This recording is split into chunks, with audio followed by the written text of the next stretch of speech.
pitch by Busic. Swung on a miss. It's time for Wenatchee Apple Sox baseball on the NCWLIFE channel. Coverage of tonight's broadcast is sponsored by our platinum supporter, Alpine Air Heating and Cooling. Also by Abby's Pizza, Apple Valley Honda, Biosports Physical Therapy, Caldwell Banker Cascade Real Estate, Global Car Care, Harvest Valley Pest Control, the Highlander Golf Course and Grill, the Kennedy Real Estate Group, Les Schwab, Sangster Motors, Save Mart, Tacos Shava, Together for Youth, Valley Tractor, and Alpine Air Heating and Cooling. Now, let's go live to Paul Thomas Senior Field on the campus of Wenatchee Valley College for Apple Sox baseball on your local TV station, the NCWLIFE channel. So the Apple Sox will advance. And welcome to Paul Thomas Senior Stadium. Right now on the field, they are welcoming back Ed Naggs, the former head coach for the Wenatchee Apple Sox, as they hand him a 25th anniversary hat in celebration of 25 years of baseball here for the Wenatchee Apple Sox. And strangely, Ed Naggs back with a different team as their head coach. He was with Corvallis, of course, for many years, but now the head man with the Bellingham Bells, who come into town to begin a very crucial three-game series for the Apple Sox. Yes. Brandon Schmitten, talk about what this game could mean tonight for the Wenatchee Apple Sox. Well, yeah, we're sitting right now at our magic number is 2. So we win a game tonight and Cam Loops finds a way to lose a game, then that puts us into the playoffs, which fortunately would put us against Bellingham. Since they won the first half, we would be facing them as the record set right now. Yeah, we'd be facing them. As it sits right now, because they're the number 1 seed winning the first half title. And Wenatchee right now would be the number 4 seed, because then the 2 wild card playoff spots that go to overall record. Edmonton right now sitting in second place in the second half division has the best record of anybody in the entire North division. So they would get the number 3 seed. Wenatchee would get the number 4 seed. Number 2 seed would go to Victoria if it ends today. But that's what's interesting here. Next week, Edmonton and Victoria have a 4-game series against each other. That's going to determine the second half champion. Yeah, that's going to be a huge series. And like I said, we go out here and we take care of business, and the most important thing is you get your foot in the door, and that's exactly what we'd be doing. Is if we can take care of business, we'd get ourselves in the playoffs, and you never know what's going to happen. That's just true. Look at last year. You know, we keep talking about how Portland has just been amazing this year. 39 wins to this point, but they still would have. You know, we keep talking about how Portland has just been amazing this year. 39 wins to this point. Winter and then into their most important season, spring. Well, there's quite a history between these two clubs. Of course, last year we were here for Wenatchee advancing to the West Coast League Championship by edging Bellingham 1-0 here at Paul Thomas Senior Field. That was a fantastic game that night. Overall, Wenatchee is 61-54 against the Bells. They've played a lot of games going clear back to the PIL. Yeah, and a lot of those are from Ed. Yeah, exactly. A lot of those victories. Ed Naggs, 493 wins, 275 losses in his 14 seasons as head coach of the Wenatchee Apple Sox, going all the way back to 2001. Yeah, what a record. What is that, 60%? Yeah. 60% You're wins. the math guy. Yeah. I'll let you do that. We'll estimate around 60. But as far as what's happened so far this season, that's what matters, right? The Apple Sox played in Bellingham back in June, latter part of June, and took 2 of 3 from the Bells. Yeah. One interesting game that the Wenatchee lost was a 15-2 decision on June 25th, where the Bell starter had a no-hitter going through 6 innings and had to be pulled because of a pitch count. Oh, my goodness. And, that just had to have killed him. Yeah. We've got our national anthem coming up. Kayla Taylor going to do the honors here at Paul Thomas Senior Stadium with a good crowd on hand. A little overcast here today. It is made for a beautiful night here at the ballpark, and we will listen in to our national anthem right now here on the NCWLIFE channel. Oh, say, can you see by the dawn's early light what so proudly we hailed at the twilight's last gleaming, whose broad stripes and bright stars through the perilous fight for the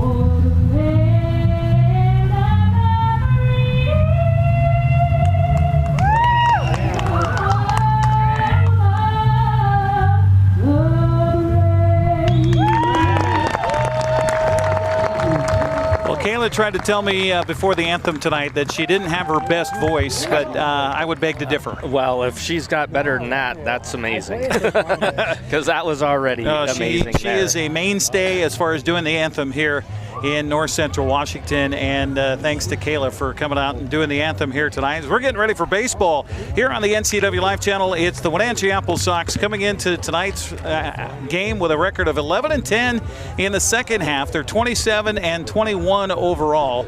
And the starters here for the Wenatchee Apple Sox and Coach Mitch Darlington, who's assisted by Xander Orojudos and Quincy Vassar. Adam Hates will start it off. He's the leadoff man playing in center field. Cade Martinez playing at third base.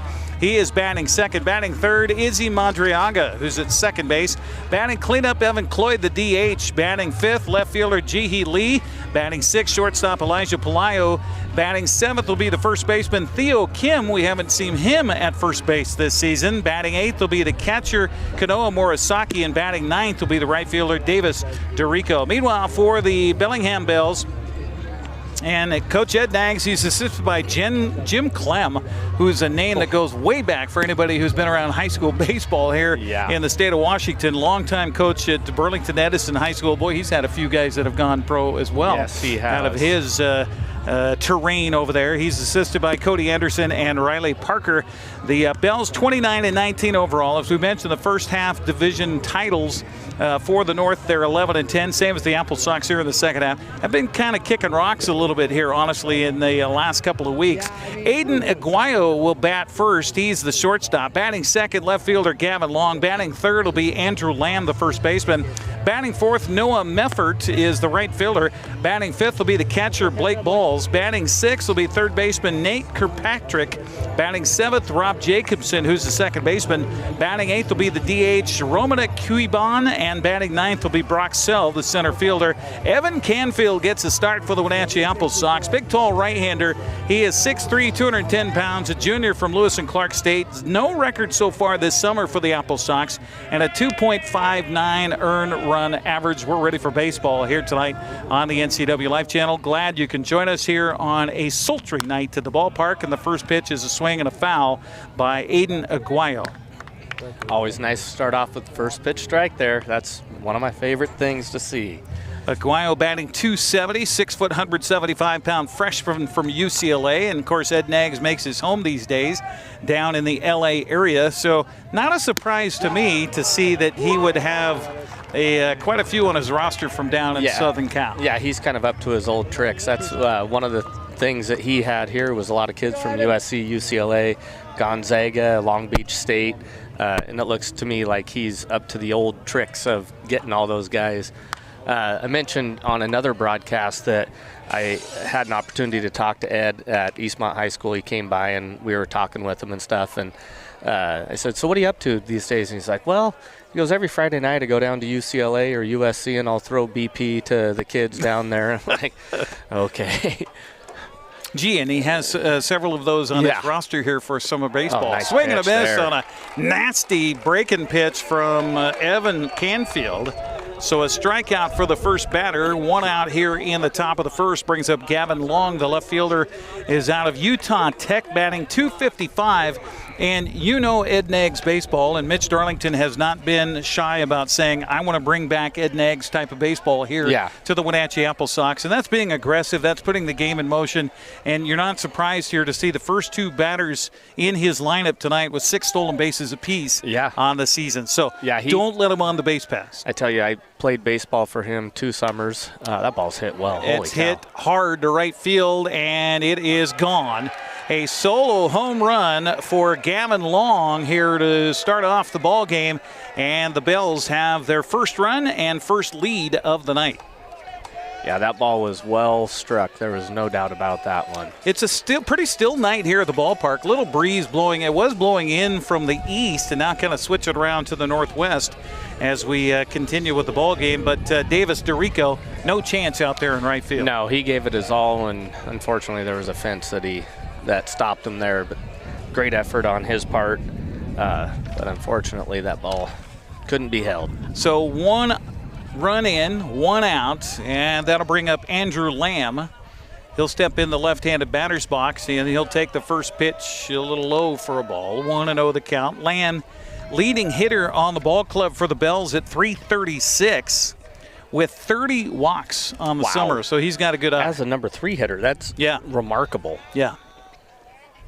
Number 3 hitters are typically your more aggressive kids that will swing like that. Yeah, that have a swing that could lift a ball out of the ballpark, and to walk 30 times, that's crazy. That's good. Junior out of USC, 6 feet, 185 pounds. Looks a little bit heavier than that to me. Yeah, he does. He does. Pretty well-built kid.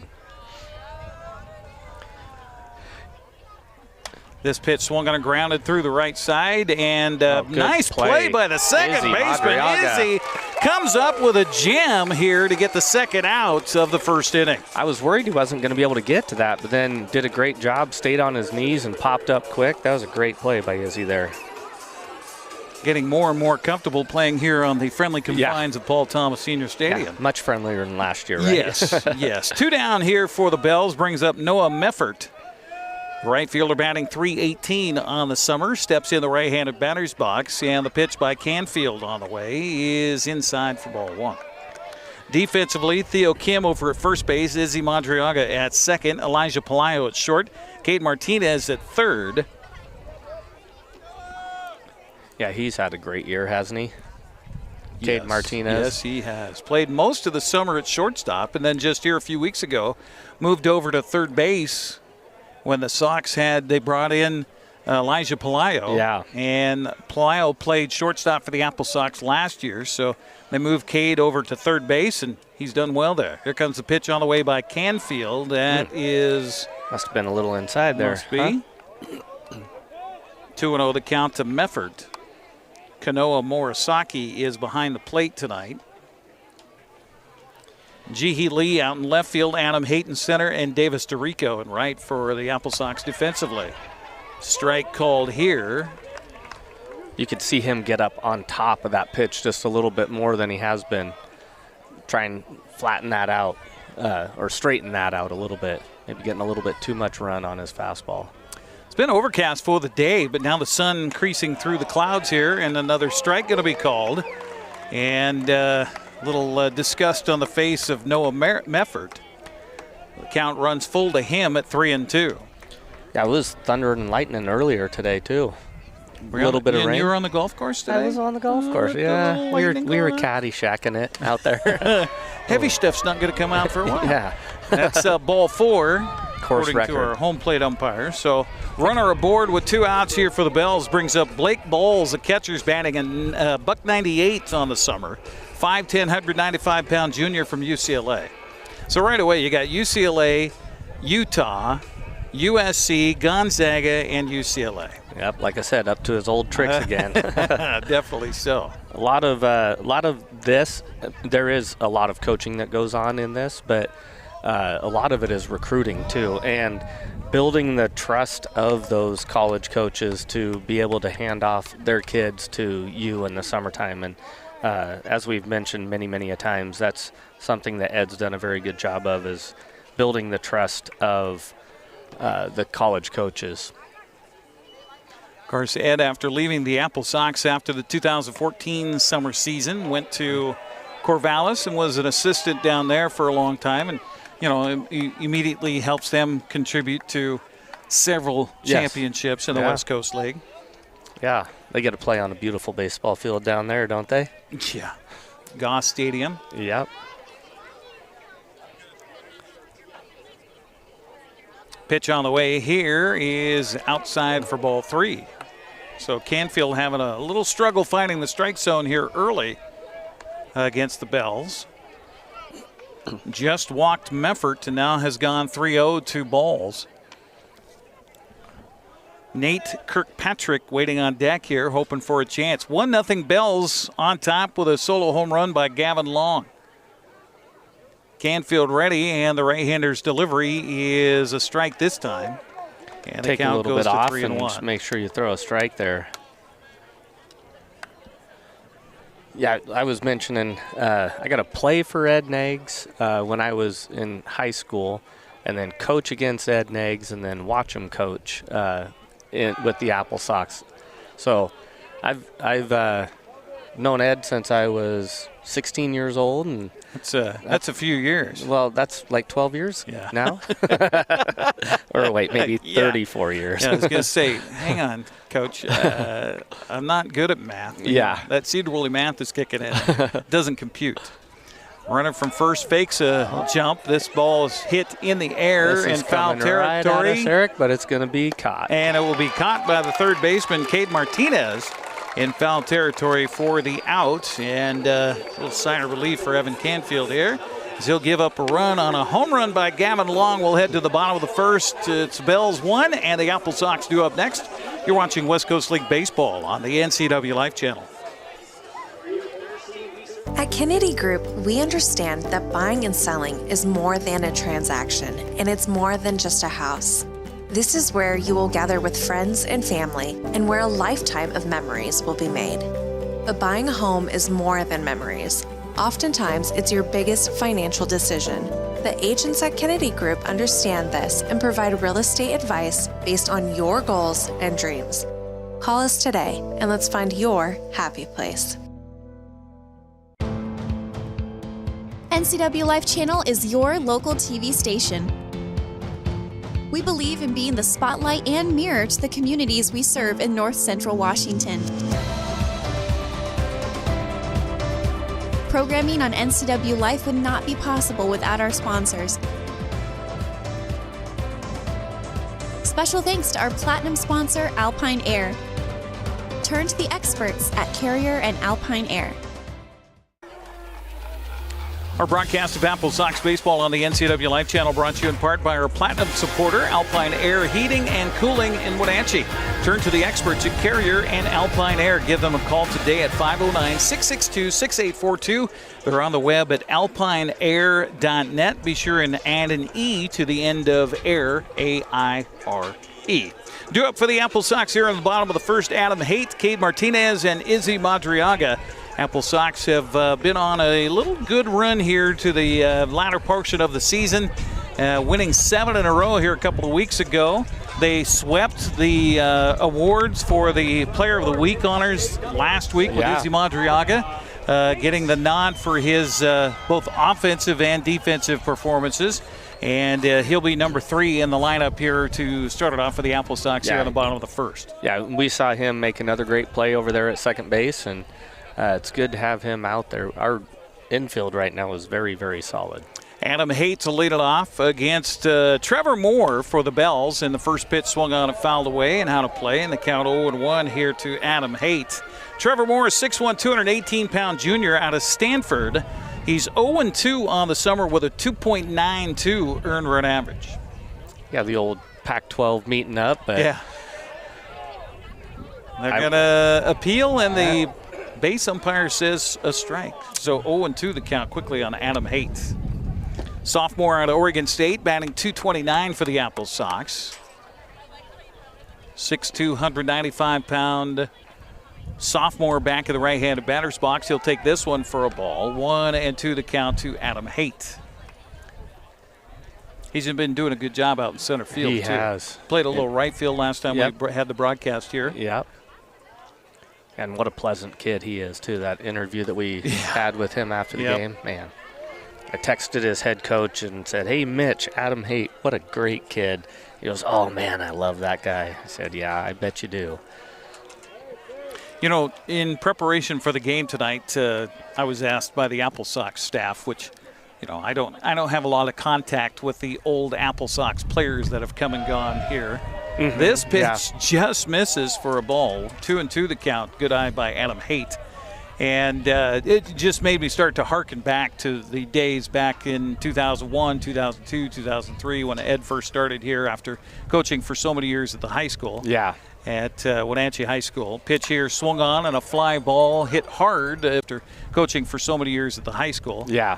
At Wenatchee High School. Pitch isn't started and going back through time and looking at guys that maybe they didn't do anything after Wenatchee. Maybe just had a fantastic summer here with the Apple Sox. But some of those names started popping up. Then, of course, the time spent with Ed and traveling on the road as I was the radio announcer back in the day. And just a great time. So every time I see Ed, it's always a big hug and a big how you doing. Yep.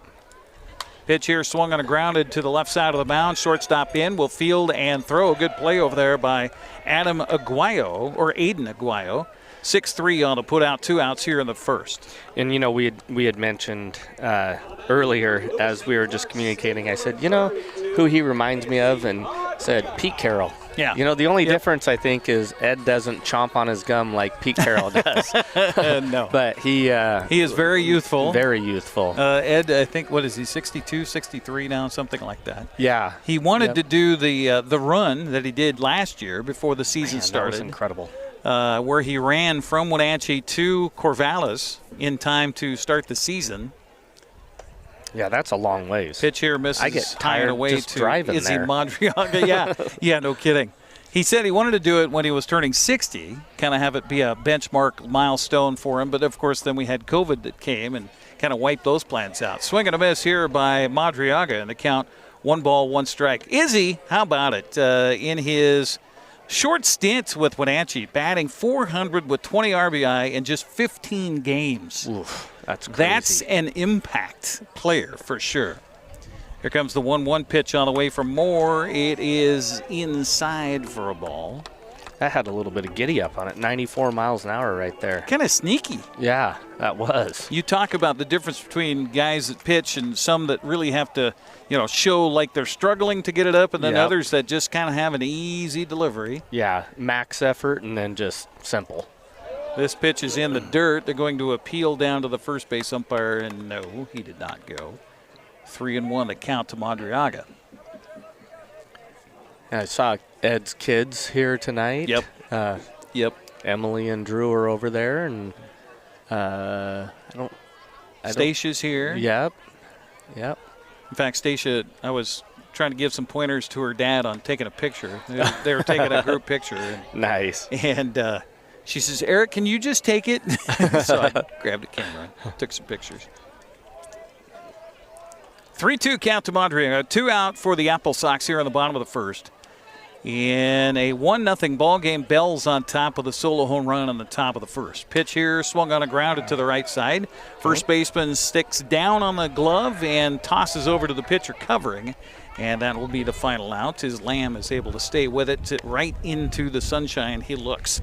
So a 3-up, 3-down first for the Apple Sox. We'll head to the second. Bellingham on top, 1-0. You're watching West Coast League Baseball on the NCWLIFE channel. Apple Valley Honda is bringing the future of driving to you. Introducing the all-new, all-electric Honda Prologue EV. Say goodbye to gas stations and hello to a whisper-quiet ride and zero emissions. The wait is over. Finally, a local option for a quality EV from a brand with a track record of exceptional quality and reliability. Experience the Honda Prologue EV for yourself at family-owned Apple Valley Honda. Stay close to home and visit us at Apple Valley Honda today for the life you live. Tacos Chava has something new. Customers at Tacos Chava say it's the best Mexican food around. Nachos, enchiladas, tortas, ensaladas, and introducing camarones in many styles. You'll love the fresh salsa bar with so much selection. Are you ready for Tacos Chava? Find them at 2 great locations, the Wenatchee Valley Mall and Eniat. Tacos Chava, tan delicioso.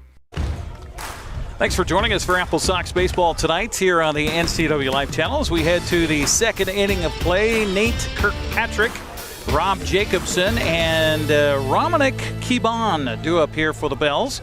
Our broadcast tonight brought to you in part by Valley Tractor, North Central Washington's trusted equipment rental dealer for 75 years. Along with Brandon Schmitten, Eric Grandstrom with you. It's kind of old home week here. I was reaching out to one of the former Apple Sox I found has a Facebook page, and that tells you, what his age would be. Pop foul territory. Theo Kim going over, and he'll make the catch, but just out of play. I thought he was going to be able to keep his feet in, but he was concentrating more on the ball than the line. Which is probably a good idea. Yeah. 0-1 the count to Kirkpatrick, but DJ Lydiard, for anybody who's been around the Apple Sox for a while, is a name that should register as the only Apple Sox pitcher to throw a complete game no-hitter. Really? Yes. Wow. Happened in Moses Lake when the Pirates were part of the league back way in the day. Swing and a miss here. And a count 0-2 on Kirkpatrick. As Evan Canfield tries to settle in after giving up a solo home run on the first pitch to Gavin Long and the top half of the first inning. Canfield with a little step, and now the pitch. Swung on a chopped foul on the third base side. Ed Neggs will field that in the coach's box. And the count stays at 0-2 on Nate Kirkpatrick. But DJ, I got a hold of him. I said, hey, you wouldn't happen to be anywhere in the neighborhood. He is running a batting cage, a couple of different batting cages, one in Renton, I think, and then the other down in Arizona. Oh, wow. And he said, no, I'm not, and got plans with a family. And he said, be sure and tell Ed hello. I mean, and I'm sure wherever Ed Neggs goes, he knows somebody for sure. Yep. And, of course, the thing would be, my gosh, Ed, how are you? Yeah. Yes. Well, we were just mentioning that earlier about how small the world baseball makes. Yeah. The 0-2 pitch again is bouncing in for a ball. 1-2 the count to Kirkpatrick. Batting .297 on the summer with 4 home runs. He's got 34 RBI. So a contributor big time offensively for the Bellingham Bell. 6 foot, 215-pound junior out of Virginia Commonwealth. Curveball here misses just low for ball 2. Yeah, that's a long ways from home. Virginia Commonwealth. A little bit. A little bit.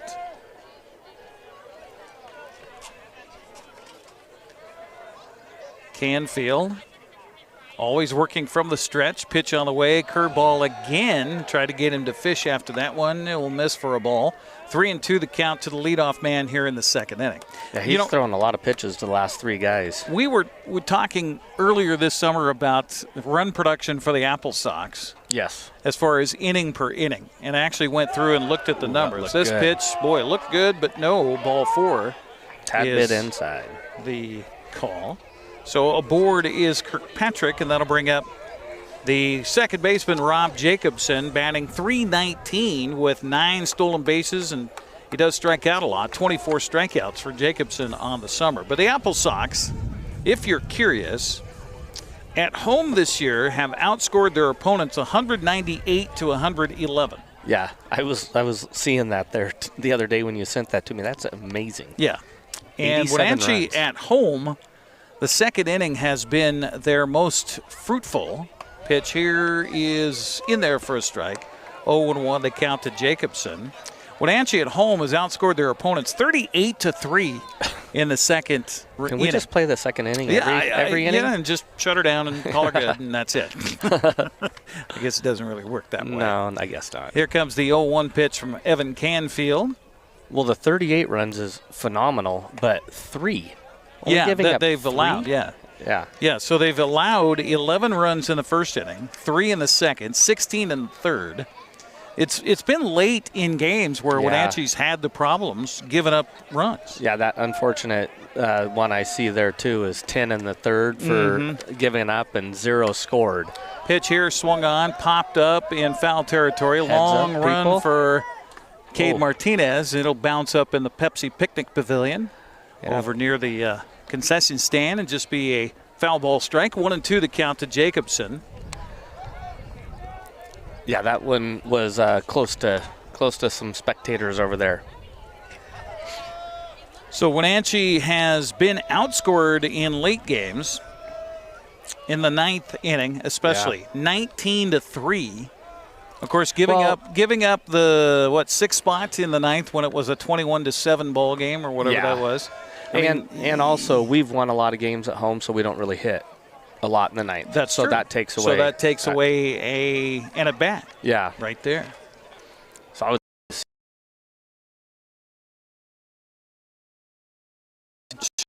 Yeah. Pitch on the way. Curveball in there for strike 3. Gone is Jacobson's second strikeout of the ball game here for Evan Canfield. He wasn't too happy with that, but that was right on the corner. It's a good call there. So 1 out with 1 aboard brings up Romanick Kiban. DH is batting .200 out of University of Nevada, Reno. just in 8 games with the Bells this summer. 5'10", 180-pound junior at Nevada Reno. Steps in the left-handed batter's box, and the pitch on the way, curveball, misses for ball 1. You see the runners over at first base are working every pitch. Yep. You see them seeing if they can't get a jump, get their timing down. We've talked about it a lot, the UCLA timing when a runner's at second base down. We've talked about it a lot here. So as we look at this right here, and it's easier to do at second base, but so that's you. So he's set now. So there's one look. There's a look, U, C. So we would call that a 1C is what we'd call that. So after he was done looking, he delivered the pitch on C. Okay. So I got you. So a fly ball out to left fielder Jihi Lee, and 2 outs here for the Bells. Brings up their number 9 hitter Brock Sell. Center fielder batting 236. 6'1", 185-pound freshman from Stanford. He leads the team in at-bats, by the way. You talk about getting some work on the summer. 161 at-bats. Wow. For Brock Sell. Wow. That's crazy. His coach at Stanford's probably very pleased with that right there was them doing a delayed steal, and the delayed steal is trying to take advantage of your middle infielders being lazy and your catcher being lazy. So if your catcher goes to a knee after he catches the ball, your middle infielders aren't working to the middle, they're going to take advantage of that. So that's just smart baseball.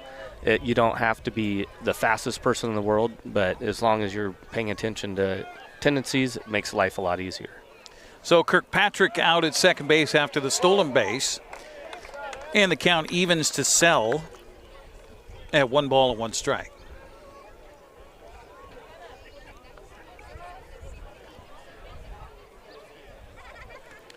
Canfield trying to keep the score right where it is at 1-0, but now a runner in scoring position with 2 outs here in the top of the second for the Bells. Pitch on the way, swung on, hit in the air, and coming in it will be Jihi Lee, and he'll make the catch for the outs, and that'll do it. So they leave a man stranded. We'll head to the bottom of the second here in Wenatchee. And the Apple Sox, well, this is when the offense happens. We'll see if it happens when we come back with a 1-0 count here on the NCWLIFE channel. A new video game, a movie, dinner with friends. There are a lot of things worth saving up for. Vapes aren't cheap, and buying pods over and over can stop you from affording things you choose you. When life gets stressful, jumping into your passions can help you find your calm. Avoid vapes, which contain nicotine and can make feelings of anxiety and depression worse. When it comes to your mental health, choose what matters. Choose you.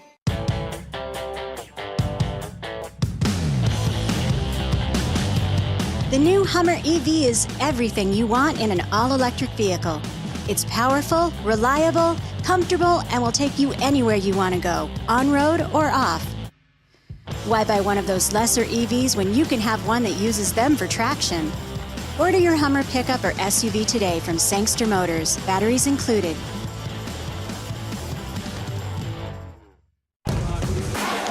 Evan Cloyd, Jihi Lee, and Elijah Pelayo to appear in the second for the Apple Sox, trailing Bellingham 1-0 here on the NCWLIFE channel.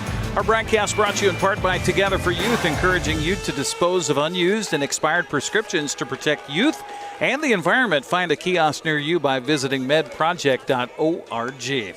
Along with Brandon Schmidt and Eric Grandstrom with you, Evan Cloyd will lead it off, batting .308 on the summer for the Apple Sox. He is the DH in tonight's game. The senior from Cal State Bakersfield steps up and, of course, leads the team in hit batsman with 7.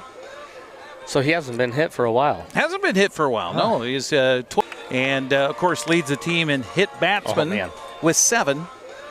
So he hasn't been hit for a while. Hasn't been hit for a while, no. He's 12. Leaving the game, and I said, Evan, you all right? And he goes, no, man. He goes, I got hit in the head. And he goes, I'm out for a couple games. So he was out for a couple games of the last series. So concussion protocol, I guess. Yeah. 2-1 to count to Cloyd here to lead it off in the bottom of the second. Apple Sox trailing at 1-0 to Bellingham. Curveball here is a strike call. Count evens to Cloyd at 2 balls and 2 strikes.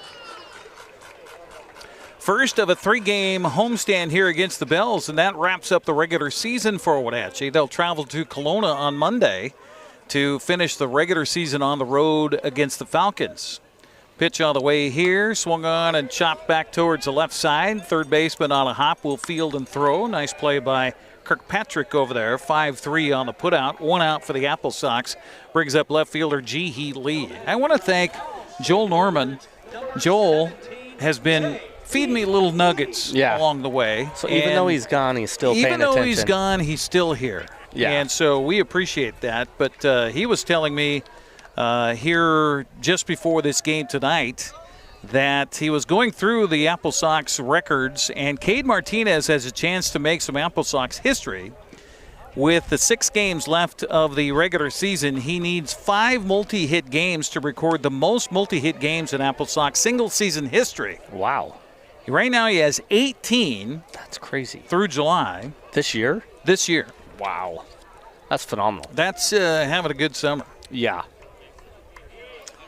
Pitch here to Ji-Hee Lee is grounded to the right side, and the first baseman will field, and Lamb takes it to the bag himself. 3 unassisted on the putout on Ji-Hee Lee. So 2 down for the Apple Sox, brings up shortstop Elijah Pelayo. Putout on Ji-Hee Lee. So 2 down for the Apple Sox, brings up shortstop Elijah Pelayo. My helper that's usually here in the press box to feed me the umpires is not here tonight. Jackson Dodd, who has been helping out doing the radio broadcast for Sunny FM. This pitch looks good, but ball 1 to Pelayo. 1-2 the count with 2 down here in the second. Nobody aboard for the Apple Sox. So I'm still waiting on some help. Yes. On getting our umpires. I'll text my daughter. I was going to say, where's Dylan? Can she help us out here? This pitch swung on a grounded to the right side. Second baseman Jacobson on a hop will field and throw, and that's it. So the Apple Sox 6 up, 6 down so far to start this game. As we'll head to the 3rd inning of play, Bellingham leads it 1-0. You're watching West Coast League Baseball on the NCWLIFE channel. Connected to what matters most in North Central Washington. Now let's send it down to field with Chelsea. Apple Sox fans over at first.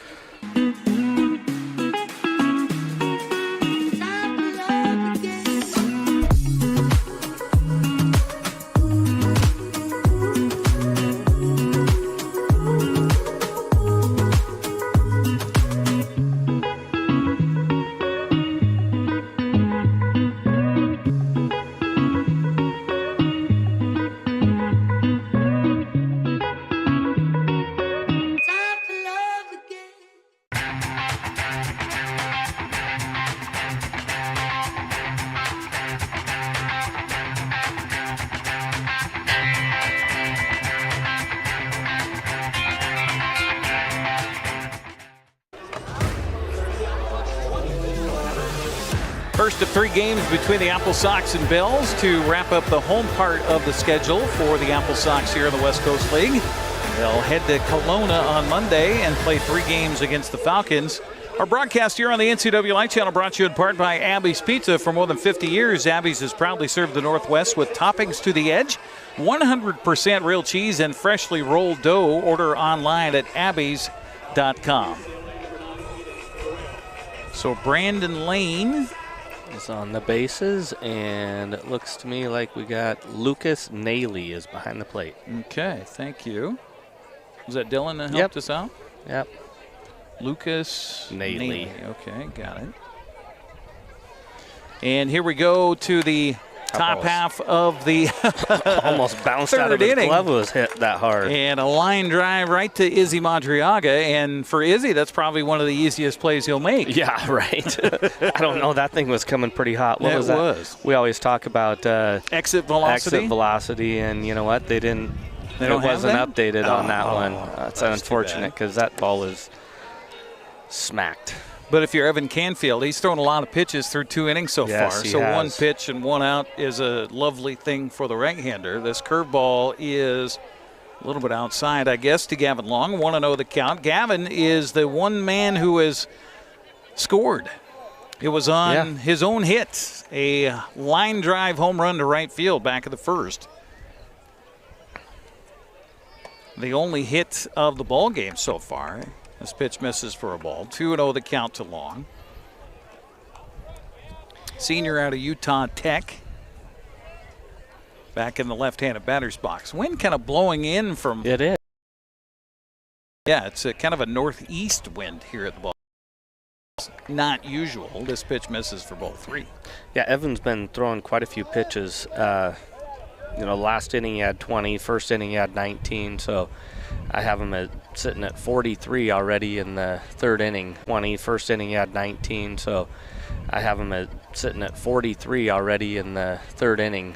Or 2 losses by Kamloops would put... Yeah, that was unfortunate. That was going to be a tough play for whoever made that play, but both of them got to the point where they thought they were both going to make it, and then both of them thought the other person was going to make it. And so a little communication there could have helped out, but either way, I don't know if we would have gotten the out anyway. That was tough. Left fielder with some speed on the base pass. So yeah, and I'm glad Evan Canfield stayed healthy on that too, because that was hard jumping up and backwards on the mound. That was tough. 1 on and 1 out, and this pitch is high for a ball to Andrew Lamb. Lamb grounded out to second, and it was a beautiful play by Madriaga, who had to slide to his left on a knee, pirouette, and throw over to first base. Fantastic play by Madriaga back in the first. 1-0 count, pitch on the way, swung on and hit hard, but this one will be right at the center fielder, Adam Haight out there. So 2 outs here for the Bells in the third, brings up Noah Meffert. So Kamloops had the early lead in the Nanaimo tonight, but the Night Owls have come back to tie it. So that game's 1-1 in the bottom of the third. That's the one we're watching. Yeah. We don't really care about what's happening with the rest of the West Coast League because, realistically, the Apple Sox are not going to win the second half title. Victoria is on fire. Edmonton's keeping pace. It's between those two who are just a game apart. This pitch swung on and a fly ball to right field. And looking up into our mixed sky is Davis DeRico. He'll make the catch for the out, and that'll do it here for Bellingham. They get a runner aboard on a base hit. They leave a man. We'll head to the bottom of the third. 1-0. Bells on top. You're watching West Coast League Baseball on the NCWLIFE channel. Are you dealing with a pest or weed issue and you just don't know what to do? We use the best pest control methods approved for areas with kids and pets. Whether it's rats, mice, ants, or spiders, or something else altogether. We provide the coaching and solutions you're looking for. And you can know that your dollars are supporting a local, family-owned and operated business. Allow us to help you get back to living healthy and pest-free. Harvest Valley Pest Control. Highlander Golf Course and Grill, located in East Wenatchee, offers terrific views and challenging play for golfers at every skill level. From the golf course to the grill, you don't need to be a member to dine in style and play golf too. Highlander's well-groomed fairways and greens keep it difficult, yet friendly for your regular rounds of golf or a new destination for you and your out-of-town friends. Contact the Highlander Pro Shop today to schedule your tee time, outing, or tournament. Open 7 days a week, where everyone is welcome to play and eat. Apple Sox baseball on the NCWLIFE channel, brought to you in part by Tacos Chava. You love Tacos Chava in East Wenatchee. Let them cater your next event. Find them on Facebook by searching Tacos Chava East Wenatchee. That's Tacos C-H-A-V-A in East Wenatchee. And have Tacos Chava serve up your next meal. Theo Kim, Kanoa Murasaki, and Davis DeRico. Bottom part of the order for Coach Mitch Darlington, who's trying to reach the postseason for his 4th season in a row. He's already got the record. Nobody has done it in their first 3 seasons as an Apple Sox coach, and he's trying to make it 4 in a row here. And I don't want to hedge any bets, but it's looking pretty good so far. It is, yeah. And I've been thinking all night about us needing 2 wins and how nice would it be to get them against Bellingham, who nipped us in the first half to take that title. Yeah, it was kind of, we talk about this summer season as kind of a marathon. in all the games these guys play. A pop-up over behind third base, and nice play by Aiden Aguayo. He had to run a long way to track that one down, and did he catch it in foul territory? Yeah, well, if not, it was one step away. He did a really good job of getting himself going, so he was running in the direction of the ball. Got behind it instead of going sideways to it. Got himself going right there. Little breeze coming in from center field, an odd breeze here tonight. Also tried to push the ball away from him a little bit as he was coming in towards foul territory. So Kanoa Morisaki steps up now. Catcher from the left side will take the first pitch, and it's in there for a strike. 0-1 the count to Morisaki. 6 foot, 180-pound junior from Cal State Bakersfield, batting .191 on the summer. Pitch by Moore on the way to him. Swung on a hit. The pass. Base knock there. Shortstop will knock it down, but Morisaki aboard with an opposite field base hit. So the Sox first hit of the night comes with one out here in the bottom of the third. Yeah, that was just a great piece of hitting. He went inside out on that. That was a inside pitch and did a good job of keeping his hands inside that ball and just taking it to where it needed to go. Davis DeRico steps up now, right fielder out of UC Irvine, batting .275 on the summer and limited time for Wenatchee. Morisaki with some speed on the base paths. The first pitch is in there for a strike. 0-1 to count to DeRico. So the Apple Sox, 2 more wins in their next 6 games, including the game here tonight, would get that postseason spot no matter what. I mean, there's an outside chance that something weird would happen where they could win the second half title, but really difficult. Swing and a miss here. Well, especially when you've got Edmonton and Vancouver or Victoria playing each other for the final 4 games. So one of those two is probably going to win the second half title. Yeah, because how many games are we back of? Let me check it out here. Standings. Going into tonight, we're, I think 4 games behind Victoria in the second half standings? We're 4 games behind Edmonton, 5 behind Victoria. Oh, so, yeah. In the second half, so. Yeah, it's, not going to happen. Pitch here, swung on a miss, and so gone is DeRico for the second out. Back to the top of the order for Adam Haight, who flew out to center back in the first.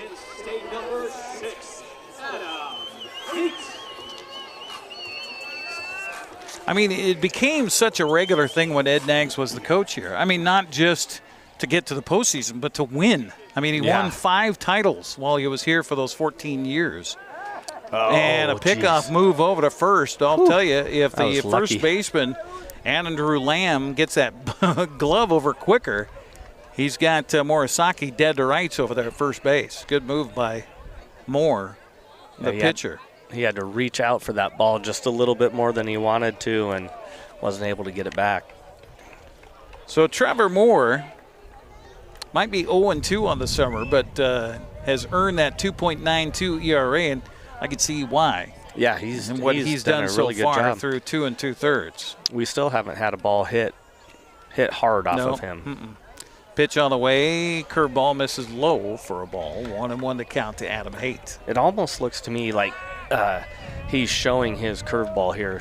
He'll tuck that wrist pretty hard when he throws that curveball, and I don't know if the hitters can see it because it's hidden behind his body or not, but you see it was a little bit more free there on his fastball, and his curveball's a little bit stiffer with the wrist. Man, the Mariners, what a great pickup this last week and a half.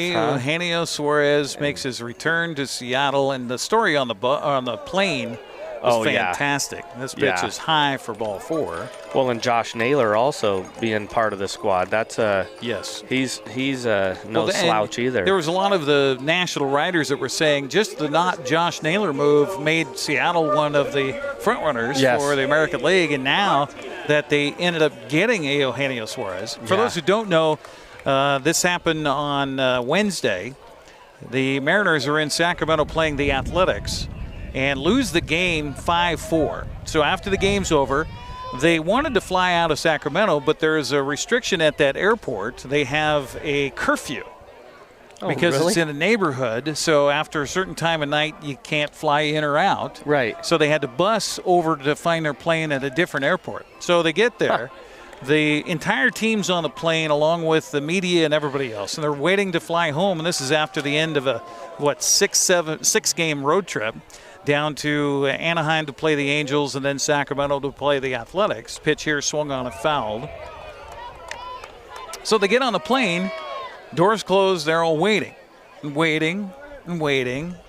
they For up to a half an hour, right? Yeah, they found out in the clubhouse after the game was over that all the the social media, everybody's saying, hey, Eugenio Suarez coming back to Seattle.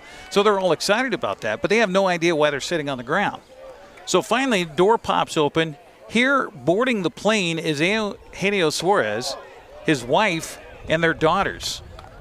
That's crazy. And the whole plane erupts in cheers, and Eugenio Suarez walks the entire length of the plane, hugging every single person on board. Yeah. I think he's happy to be home. I think he is. I saw a thing of him where he got to the field and just stood there and said, Seattle! And ended up with a double last night in the Mariners' 6-0 win, scored the Mariners' first run of the ball game. 3-2 the count here to Cade Martinez. Cade 0 for 1 tonight with a ground out to short. Wenatchee with a runner in scoring position. Runners at first and second with 2 outs here in the third, trying to get more and get this game even. Pitch on the way, swung on and missed, and that'll do it for Wenatchee. And a strikeout for Trevor Moore is his second of this inning. We will head to the fourth here in Wenatchee with the Bells leading at 1-0. You're watching West Coast League Baseball on the NCWLIFE channel. You trust the same doctor for your health and the same dentist for your smile. Trust Global Car Care to keep your vehicle running strong. We track your car's history so it gets the right care at the right time. With our 3-year, 36,000-mile warranty on parts and labor, you'll drive away with confidence. Global Car Care, your automotive experts. We service all makes and models, but specialize in Sprinter vans, Mercedes, Audi, Volkswagen, and BMW. Call or visit us today. The agents of Kennedy Real Estate Group are committed to providing the ideal client experience. We believe in the power of relationships. Why? Because we don't just work here, we live here. From the nonprofits we serve, the parks where we play, and the local businesses we support, our team understands the value of living in the Wenatchee Valley. Let's begin your real estate story.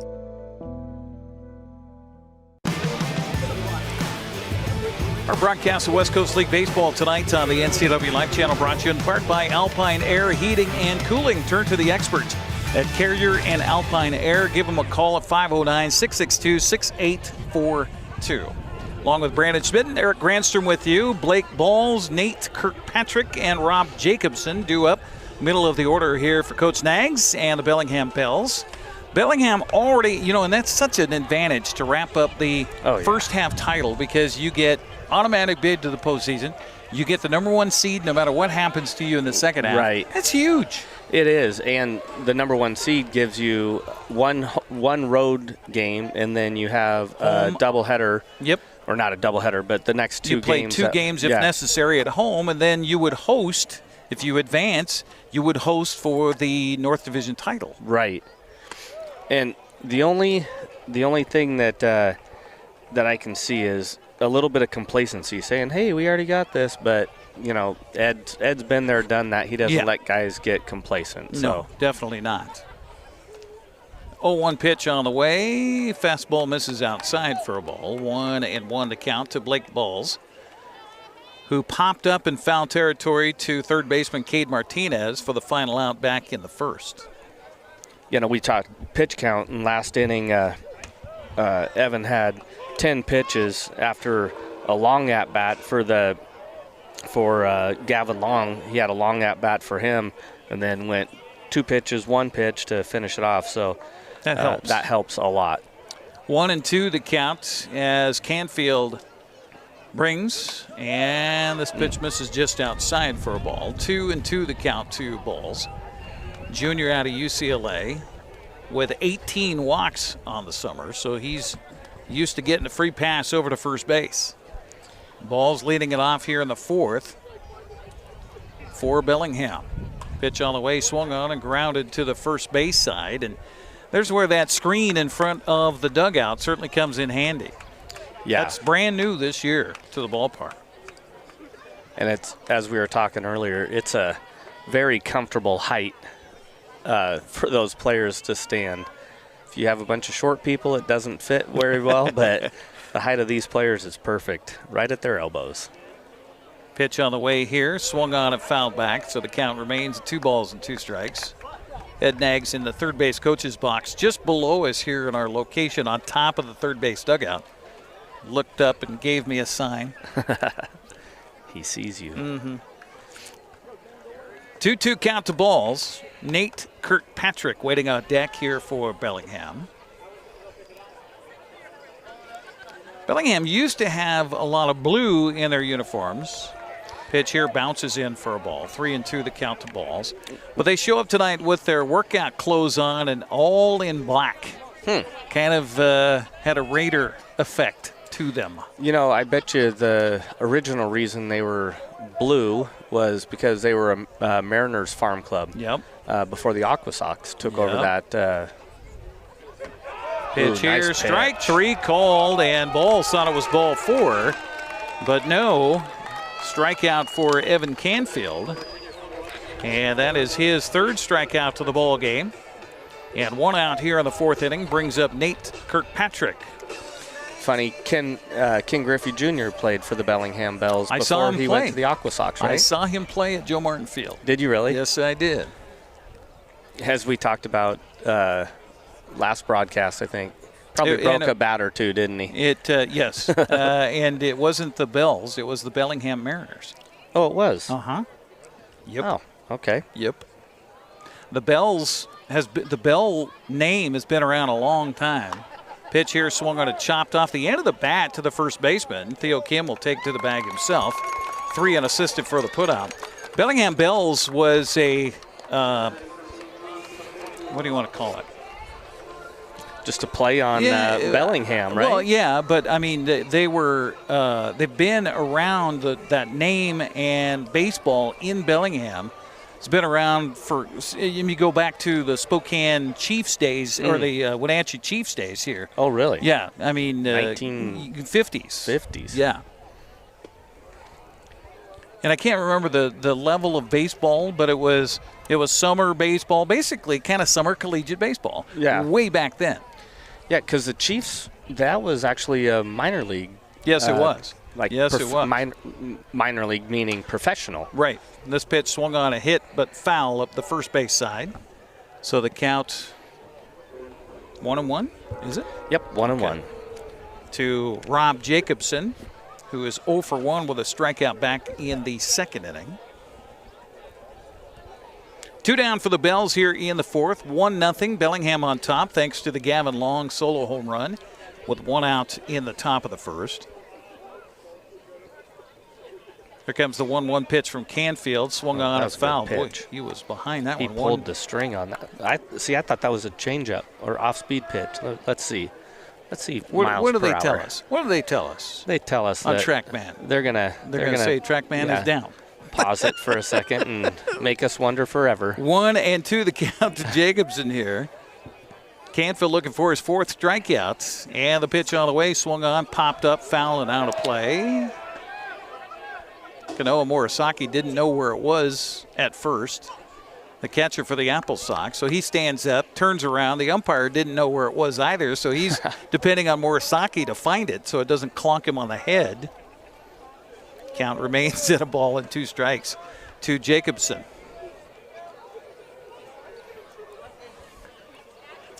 Canfield ready, and the pitch on the way is swung on and missed. And gone is Jacobson, and so are the Bells here in the 4th. On the 4th strikeout of the game by Evan Canfield. We'll take a break and come back to the bottom of the 4th we go. 1-0 Bells on top. You're watching West Coast League Baseball on the NCWLIFE channel. Les Schwab changed the tire game more than 70 years ago. Today, we still believe you should get more from less. Like more hustle, less hassle. More of the best service around, less of the runaround. Because we include America's best tire warranty in every tire we sell. So you get more unbeatable warranty, less charging you extra. It's why we're more than proud to say, you get more from less. Whether you're a new homeowner or looking to update, Save Mart in Wenatchee has everything you need. From top-of-the-line appliances to comfy mattresses and stunning furniture that fits your style, they have it all under one roof. With great deals and expert customer service, you'll find the perfect pieces for your space and your budget. Save Mart, your local destination for quality appliances, mattresses, and furniture at prices you'll love.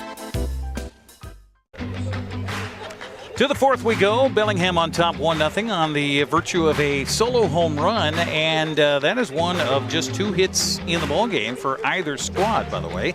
Izzy Madriaga, Evan Cloyd, and Jihi Lee due up here in the fourth for the Apple Sox. Our broadcast brought to you in part by Apple Valley Honda. Test drive a new Honda today at Apple Valley Honda in East Wenatchee.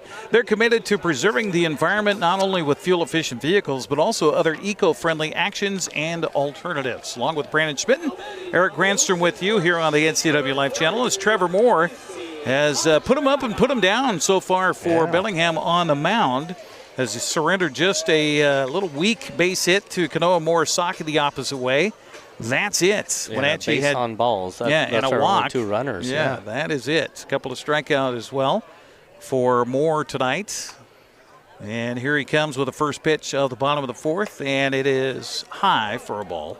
1-0 the count. Izzy 0 for 1 with a ground out to the first baseman back in the first. As Moore started the ball game out by retiring the first 7 hitters he faced. This pitch misses low as well. Wenatchee was a little more aggressive early in the going, and maybe they got the conversation going in the dugout. Make him throw pitches. Let's make this guy throw a few more. Yeah. 2-0 the count to Madriaga, the reigning West Coast League Player of the Week, and this pitch taken outside for ball 3.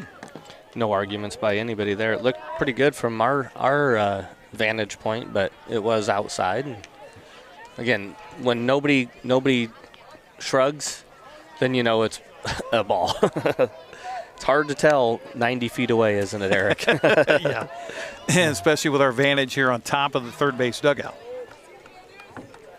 Kind of watch the catcher's glove to see if he, brings it in, brings it out. This pitch swung on a ground to the right side. Second baseman will field it, and Jacobson will throw over to first baseman Andrew Lamb on time. 4-3 on the put out. 1 out for the Apple Sox here in the fourth. Brings up Evan Cloyd. A lot of ground balls for this guy. Yes, there have been a lot of ground balls. What do we have? 1, 2, 3, 4, 5. 2 pop outs? 6 ground ball outs. Yeah, and 2 fly outs. Yeah. Yeah, I always love going to a Mariners game. Somebody's sitting up in the upper deck down the right field line and yelling about outside. This pitch, and guess who it hits? Weird. Evan Cloyd, 8th time this summer he's been hit by a pitch. Well, and that's not Evan being too close on the plate. That plunked him right between the numbers on the back of his uniform. Yeah, that was quite a bit inside, that's for sure. So 1 aboard with 1 out for the Apple Sox here in the fourth. Brings up Jihi Lee, who grounded out to the first baseman unassisted to back in the second inning. Pitch on the way to him here is low outside. I know Evan doesn't run exceptionally well as far as still on bases wise, but getting somebody on and just having that mix up from the pitcher, him having to think now of somebody on base, that's a significant difference than just being nice and relaxed and throwing.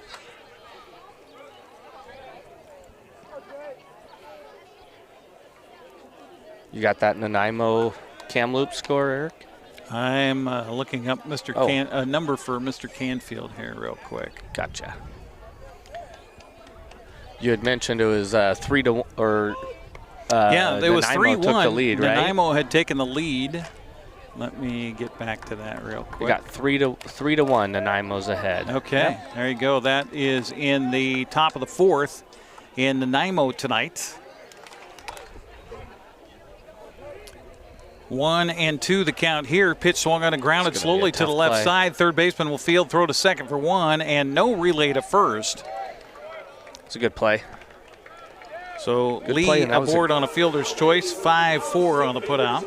That was a great feed by the third baseman there too, as he was leading the second baseman up the base path there to enable him to throw or to turn the double play, but just so hit slowly that there was no opportunity there. But so 2 out for the Apple Sox, and Elijah Pelayo will step up. He's 0 for 1 with a ground out.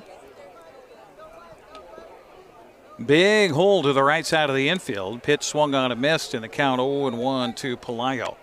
Other scores tonight from the West Coast League. Portland leading at Marionberries tonight 5-1. Victoria at Port Angeles trailing right now 3-0.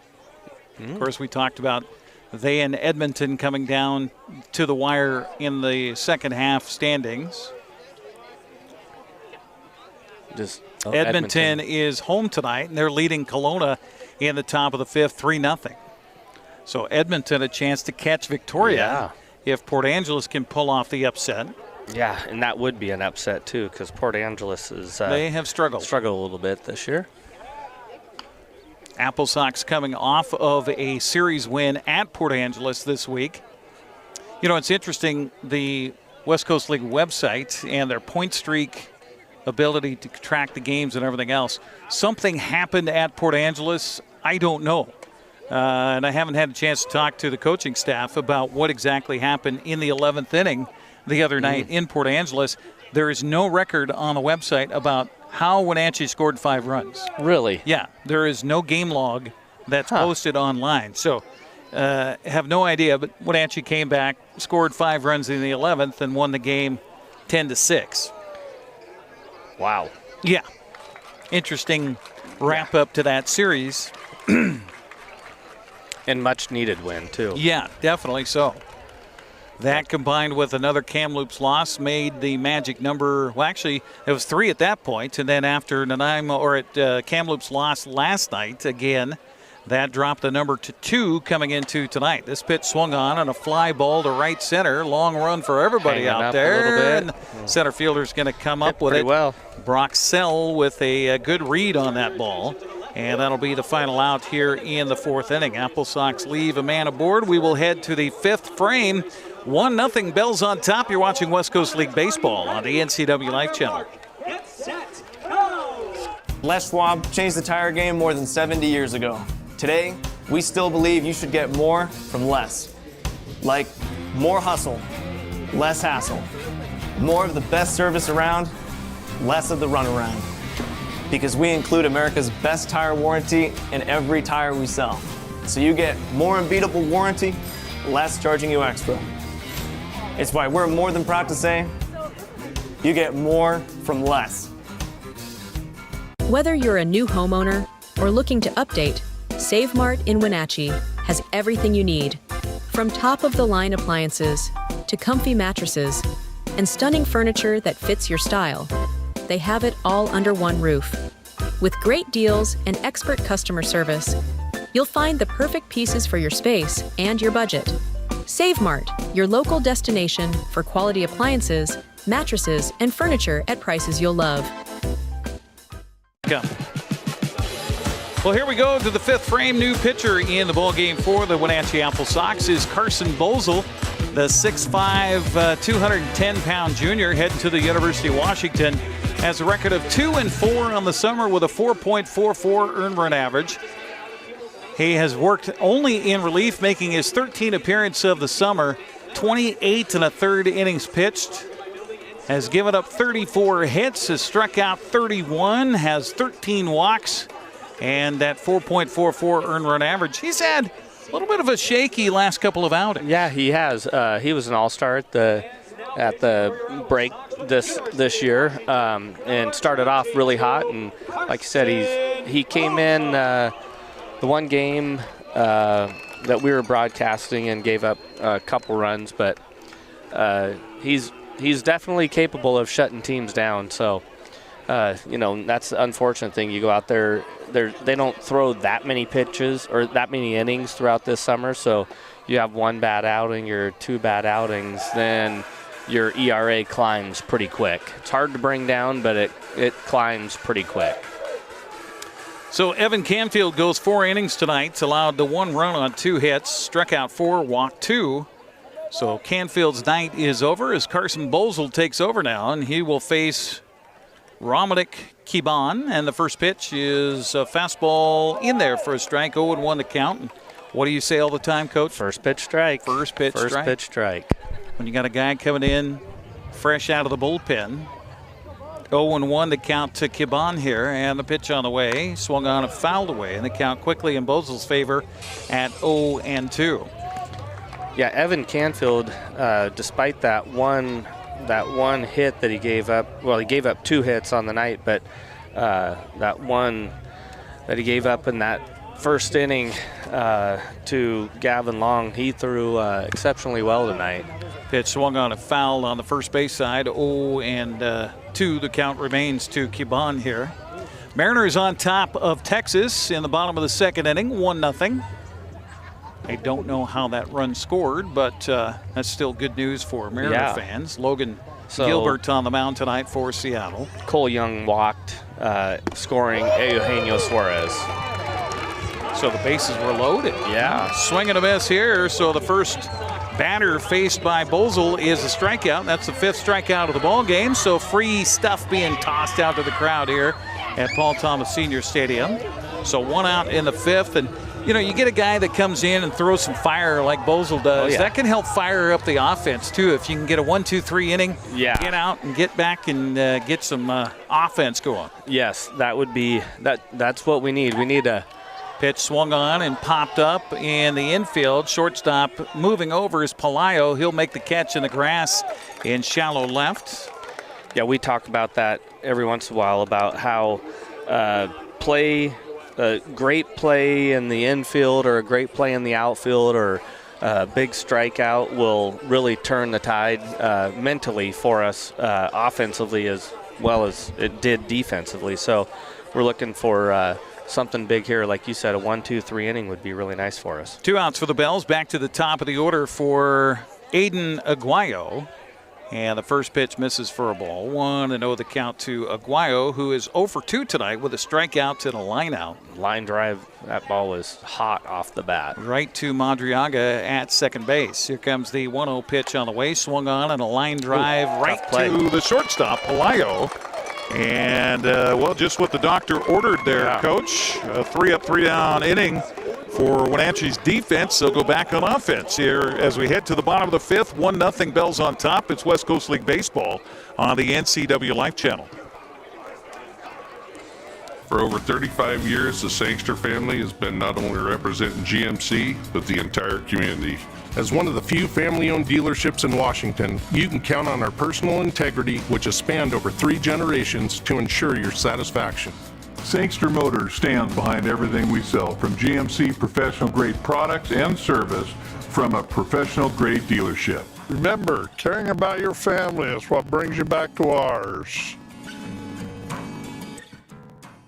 There's no place like home, because home is where we're totally comfortable. It's where we can be ourselves and let our guards down. It's where we make memories, and we're always imagining new ways to keep it totally comfortable. Carrier, total comfort, totally happy. Call Alpine Air Heating and Cooling today. Your comfort is their priority. So here we go to the bottom of the 5th inning for the Wenatchee Apple Sox. Trevor Moore continues to pitch for the Bells, and it will be the bottom of the order due up for Wenatchee. Theo Kim, Kanoa Morisaki, and Davis DeRico. Our broadcast here on the NCWLIFE channel brought to you in part by Save Mart. Shop smart, shop local, serving the Wenatchee Valley since 1962. Here in Eastmont. grad, right? Yep. So you grew up here? I did, yeah. I was born in Pullman, Washington, and then moved here, I think, when I was like 2 or 3 months old, and went to elementary school, middle school, junior high, high school, and then went away and then came back 10 years later and started teaching. Yeah. There you are. 27 years later, I'm still teaching. Good for you. Yeah. Good for you. You've got a birthday celebration you're going to next weekend. Yes. I'm going to an anniversary of also a teacher, a good friend of mine who teaches out in Kashmir, Karen Blumquist. Okay. She and her husband Lee are having their 40th wedding anniversary next weekend. So happy Congratulations to them. Yeah. 40 years. That's incredible. Yes, it is. 1-1 here, the count to Theo Kim, who popped out to the shortstop.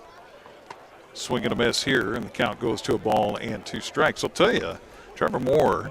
Oh man, he doesn't throw hard, but boy, he's got some stuff. Yeah, he really does. Kim back in the left-handed batter's box, and this pitch bounces in well short of the plate, and the count goes 2-2. That's a good way to make an umpire upset, is have a ball go by the catcher and drill the umpire in the shins. Yeah. Maybe that'll be helpful for us. Maybe that's the advantage we needed. Need to drill the umpire. Yeah. Yeah. It's an unsung job, that's for sure. Oh, yeah. Bells do have a right-hander warming up down to the bullpen behind Trevor Moore. Here comes the 2-2 pitch, swung on and missed. So a strikeout is the first out here of the 5th inning. And that strikeout is the 3rd of the ball game for Trevor Moore. That'll bring up Kanoa Morisaki, who has Wenatchee's only hit tonight. Base hit opposite way. Yeah, did a good job of keeping his hands inside of that. Well, the guy who throws junk like this pitch is a little bit low for a ball. 1-0 the count. Are you surprised they're not up in the box more? I mean, they're way back in the back of the box. You know, he throws it pretty stiff when he throws it, though. So if he throws his fastball, he's throwing like that was a nasty pitch right there. It looked like a slider at 85 miles an hour. But when he decides to throw his fastball, he's throwing his fastball in the low to mid 90s. So it's not like he's a slouch out there, just trying to mix in curveballs and off-speed pitches. Well, the Rangers have tied up the ball game as a former Mariner comes through for the Rangers. Rowdy Tellez with an RBI single. It's now tied 1-1 in the top of the 3rd. Pitch on the way, swung on a hit back past the mound. Second baseman over to his right, fields, flags, throws, and it goes off the first baseman's glove. Oh my, that should have been a spectacular play by Rob Jacobson out there at second base. But unfortunately, the first baseman kind of made a stab at it, and the ball goes off the heel of his glove. So safe at first base is Morisaki. Okay, that was a great play. That has to be an error because he clearly had him out. Now, the ball bounced going over there on purpose, I think, by the second baseman because that's an easier throw. Who do you give that error to? First baseman. Even though the ball bounced. The ball hit him in the glove. Should have gloved it. Yeah. Should have had it. I totally understand what you're saying. But they're going to give it error on the throw, aren't they? I don't know. That's my question on snap throw down to first on a bunt attempt as the batter misses it. And safe back at first base is Morisaki. So I'll just put an E there. Let's put an E3 because that ball should be caught. That was a great play by the second baseman. Oh, yeah. Yeah. But I was getting ready to put a star down there. You understand my thought process behind that, right? Absolutely. Pitch on the way, bunted right back to the mound. Pitcher off the mound will field and throw, and it's in time. Down to second base goes Morisaki.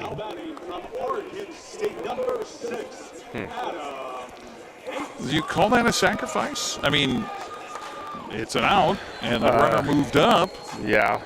I don't know if that's exactly what traditional. Yeah, because I mean, you sacrifice with nobody out.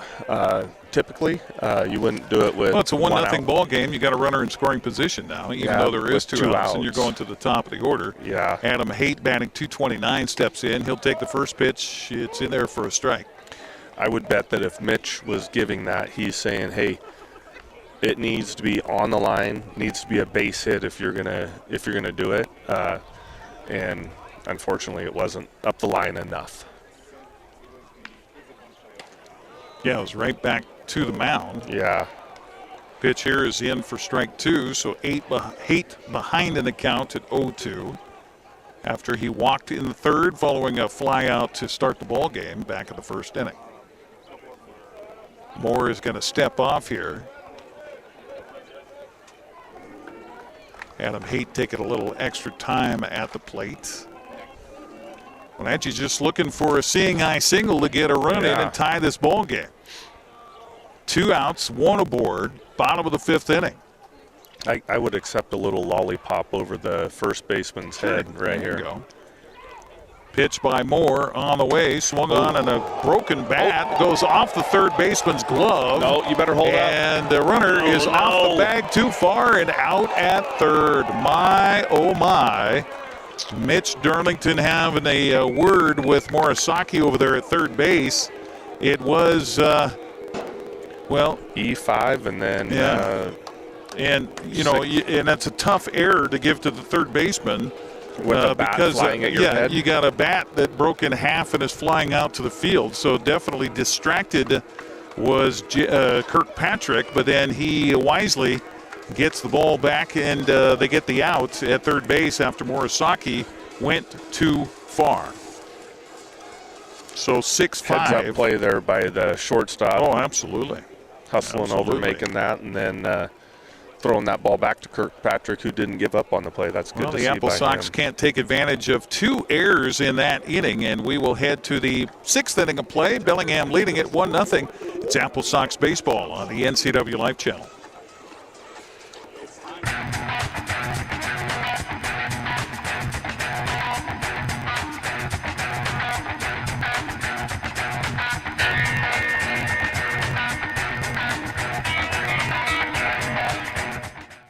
Welcome to the summer of good. Good people, good taste, good vibes, and good, well, everything. When you're ready for some old-fashioned good, Abby's is your place. We've been celebrating summers around the P&W for over 60 years. At Abby's, good is a legendary tradition. Holy pepperoni, Abbey Man. It's the hometown hero bursting onto the scene this July at a special price, starring classic pepperoni, green peppers, and Italian sausage. One bite and wham. Don't miss the summer's biggest blockbuster. The hometown hero has arrived at Abby's. If you're just joining us, the ball game's 1-0 with Bellingham getting the lone run from the leadoff batter here in the 6th inning. That was back in the first on a solo home run to right on the first pitch to him from Evan Canfield with 1 out in the top of the first inning. That's the only scoring so far. So here we go to the 6th inning as Gavin Long comes back up for the 3rd time. He's 2 for 2 in the ball game with a home run, a base hit, an RBI, and a run scored. With their only 2 hits on the day. Yeah. So he steps up. He'll face Carson Bosel for the first time, and the right-hander's delivery is a little bit high for a ball as Gavin Long squaring to bunt. I love to see that by Gavin Long as a player. Just now look what Cade Martinez did. He had to nestle in here a little bit closer just in case, and I would bet that Gavin hasn't bunted a lot. But just to show that has now given him a better opportunity on a flare down this third baseline. 1-1 the count here to Gavin Long as Cade Martinez now backs up. He was even with the bag in the last pitch and now comes scooting in a little bit. Pitch on the way, swung on a fly ball to the left side. Jihee Lee looked like he was kind of confused for a moment as to where it was. I wasn't sure if he was throwing his hands up like I can't see it or I got to get out of here. Well, we'll just assume it was I got it. Yeah. So 1 out here for the Bells brings up Andrew Lamb. Yeah, 2 hits for Bellingham in the ball game and 1 hit for Wenatchee. It has been kind of a pitcher's night tonight. Ironically, they gave us a hit on one of those plays. Oh. Yeah, I don't know which one, but I'm sorry, but I'm disagreeing with the official on that. Andrew Lamb takes strike 1 to him. He's 0 for 2 tonight. Spectacular play by Madriaga to get him out to the first and then a line out to center in the third. He'll take this pitch low. Carson's done a really good job coming in here throwing strikes and forcing swings. If you get ahead in the count, then it's going to force swings. And first inning he had 6 pitches, and this inning he's at 5 right now, but throwing a lot of strikes in those. The 1-1 pitch on the way by Bozel is in there for a strike. The count to ball and 2 strikes. Is that looked like it fooled Andrew Lamb quite a bit. It did, yeah. Yeah, nice off-speed pitch there. I don't know if that was his curveball or slider. It looked like a slider just by the motion of it. Pitch on the way, swung on and missed, and he was behind that fastball. 94-mile-an-hour fastball after a couple of sliders early in the count. You're going to be right. So 2 strikeouts in relief here for Carson Bozel. That'll bring up Noah Meffert. Right fielder is 0 for 1 tonight. He walked back at the first and then flew out to right in the third. Appreciate you joining us all summer long here on the NCW Life channel. This is our last regular season broadcast. We're hoping to be back here next Friday. Pitch here is a strike called in the count 0-1 to Meffert. If Wenatchee is able to get that 4th spot, this 4th seed, the 2nd wild card playoff spot, they would host the Bells again next Friday at 6:35 in Game 1 of a best-of-3 series. Right here at Paul Thomas. Which is advantageous if we can play the Bellingham instead of have to go to Edmonton to play. Yeah, this pitch misses for a ball. 2-1 to count to Meffert. 2 down here in the 6th. All of these games are not exactly close, but Edmonton is not a hop, skip, and a jump. It's a bus ride and a flight. Yeah, definitely. This pitch swung on and grounded through for a base hit. So the 3rd hit of the night comes here with 2 outs in the 6th inning. Seeing I singled there for Meffert, and that'll bring up Blake Balls. Our broadcast here on the NCW Life channel brought to you in part by Sangster Motors, family owned and operated, home of the all-new electric Hummer pickup and SUV. Also by Les Schwab, having the right set of tires and wheels on your vehicle, just part of essential safety. Les Schwab takes your safety seriously. Stop by today. 2 outs, 1 aboard. And the pitch to Balls on the way by Carson Bozel is in there for a strike, 0-1 to count. Took a little bit off of that one. It's good to see Bellingham has somebody throwing in the bullpen. I don't know what their stats are, but the way that Moore has been pitching against us tonight, it'd be nice to see somebody else get up on the bump. Yeah, Wenatchee has not had a lot of success against their starter tonight, that is for sure. So here we are, top of the 6th inning, 2 outs for Bells, runner aboard, and a 0-1 pitch from Bozel is good pitch. A little outside for a ball. 1-1 to Blake Balls. Blake popped up in foul territory to the 3rd baseman back of the 1st and struck out looking in the 4th. Apple Sox pitching staff with 6 strikeouts here tonight, in told. Pitch on the way. Boy, that looked pretty good. I guess missing for ball 2. 2-1 to count. We're having some problems with our microphone behind home plate tonight. Apologies for not getting the sounds of the game as much as we normally do. But for some reason, that is cutting out behind home plate and giving us a lot of static here. I'd like to see Boyd keeping him close, or excuse me, Bozel keeping him close over there at first base. 2-1 to count to Blake Balls. Bozel set, and the pitch on the way. Swung on a hit to the right side, and 2nd baseman over to field. Nice play over there by Izzy Madriaga. And not an easy one, moving to his left. Comes up with the ball and makes a strong throw to get it the outs. So they leave a man, does Bellingham. We'll head to the bottom of the 6th inning. It is 1-0 Bells. You're watching West Coast League Baseball on the NCW Life channel.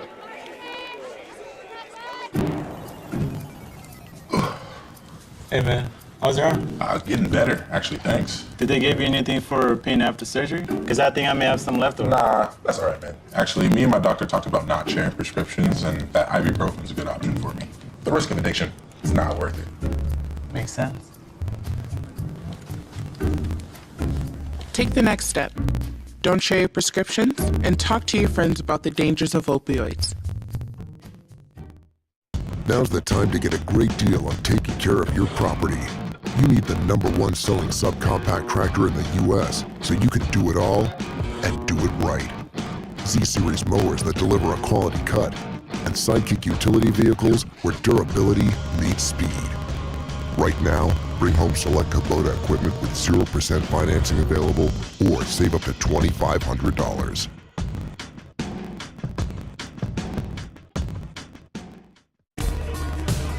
New pitcher in the ballgame here for Bellingham, the 6', 185-pound junior from Stetson University, Lathan Haywood, will take over on the mound here. The Apple Sox breathe a sigh of relief after sending Trevor Moore to the dugout.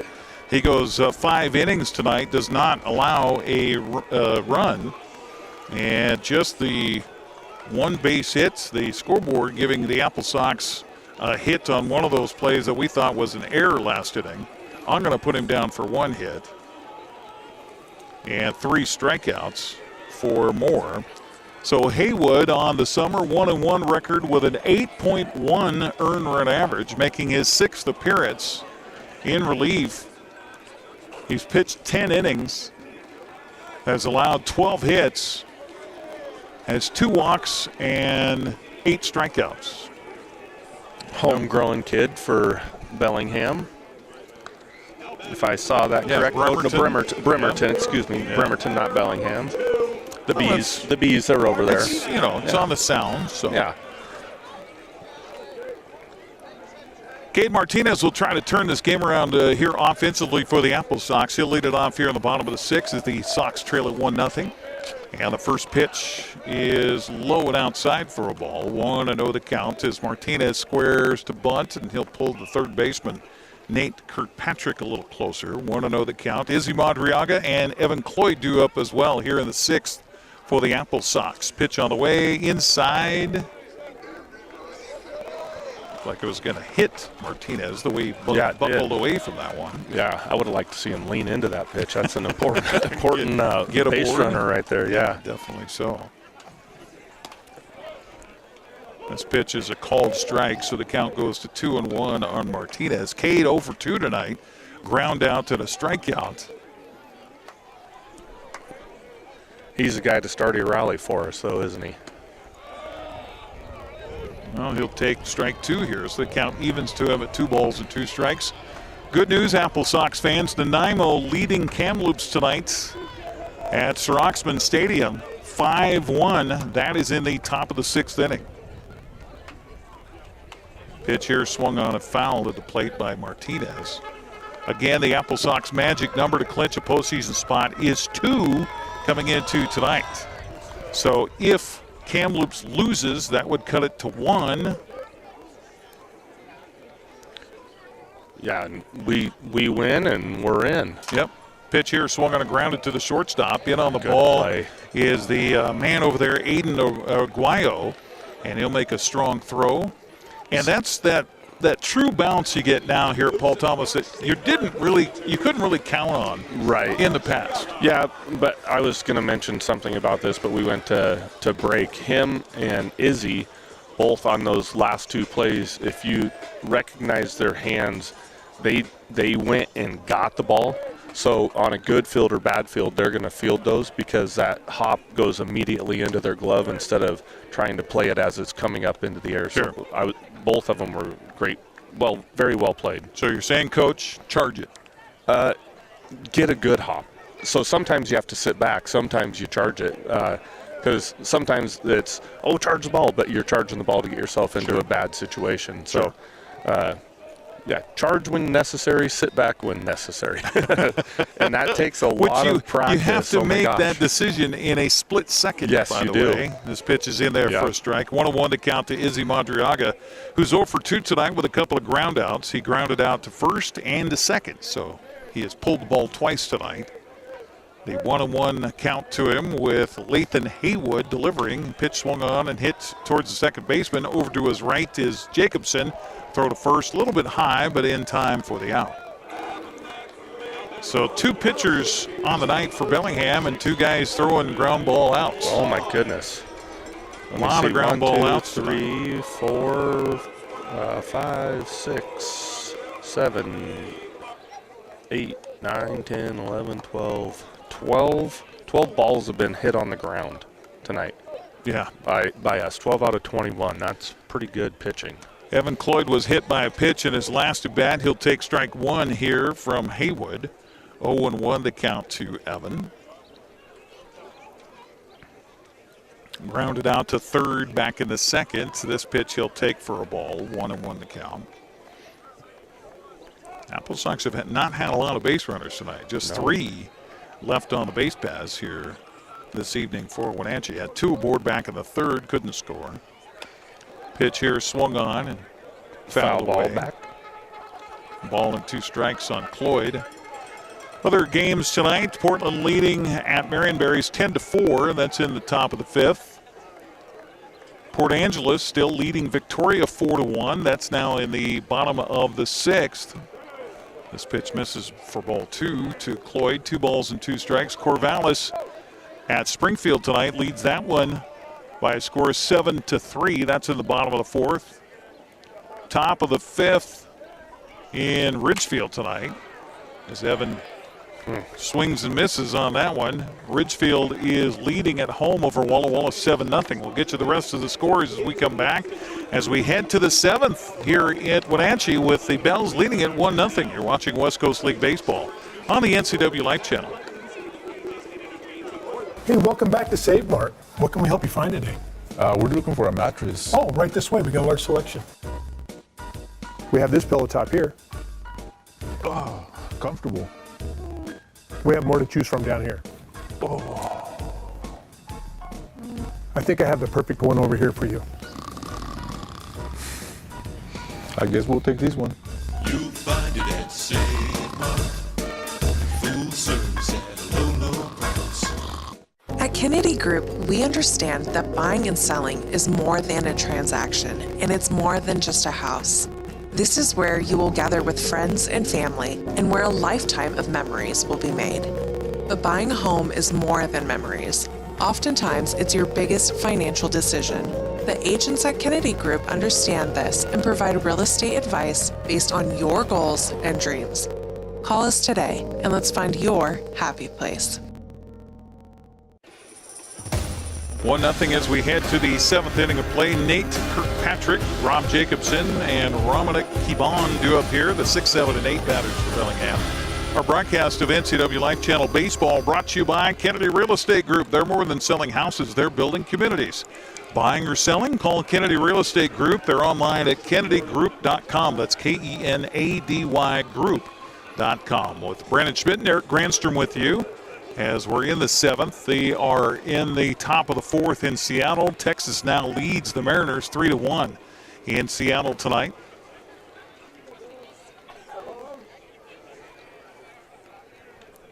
Yeah, we need to make a little bit of a run as far as the Mariners are concerned. That'd be nice to see.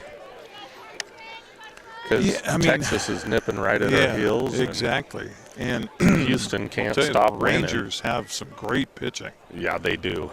Their pitchers are doing much better, honestly, than the Mariners. And this seeing eye single gets past the diving glove of Cade Martinez over at third base off the bat of Kirkpatrick. So he's aboard for the second time tonight to the leadoff single. Gives Bellingham a runner, and that brings up Rob Jacobson. I can guarantee you with Ed and Eggs, they are going to be bunting right here. This is a hugely important run. Number 6 hitter in your lineup.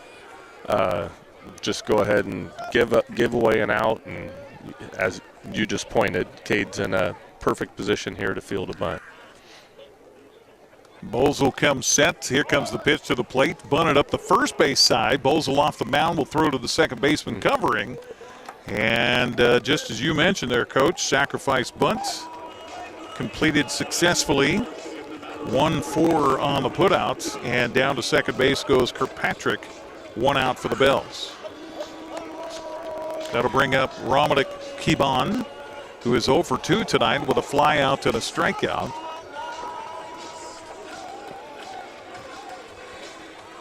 Catcher Kanoa Morisaki goes out to meet up with Carson Bozel. The umpire follows him out there. just talk about signs again so nobody gets crossed up.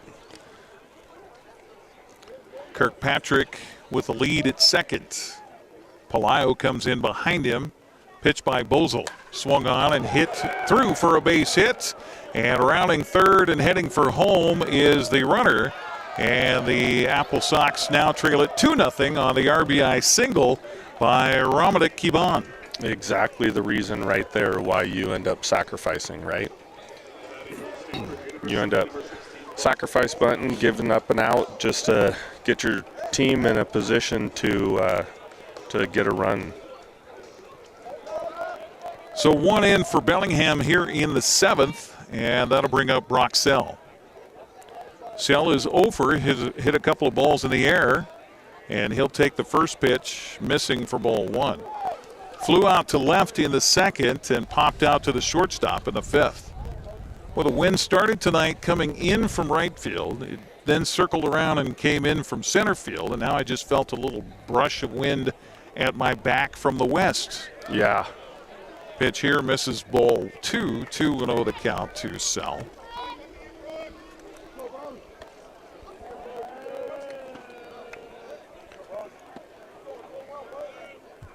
Well, coming into tonight, the Mariners had the 3rd and final wild card spot after the win over Texas last night. They went into last night's game tied for that final wild card spot. Diving play by Adam Haight out in center field. He can't come up with a baseball. He's fortunate that that'll just go in as a single as he quickly gets up, gets the ball. Yeah, that was fortunate that that thing didn't bounce too far away from him there. As he dove for it, I don't know if he hit his glove after it hit the dirt in front of him. Somehow it slowed down. It had to slow down there, yeah. Now we're going to get Quincy Vassar out to the mound for a visit with Carson Bozel, now with 2 runners aboard and back to the top of the order for the Bells. Our broadcast here tonight on the NCWLIFE channel brought to you in part by Biosports Physical Therapy.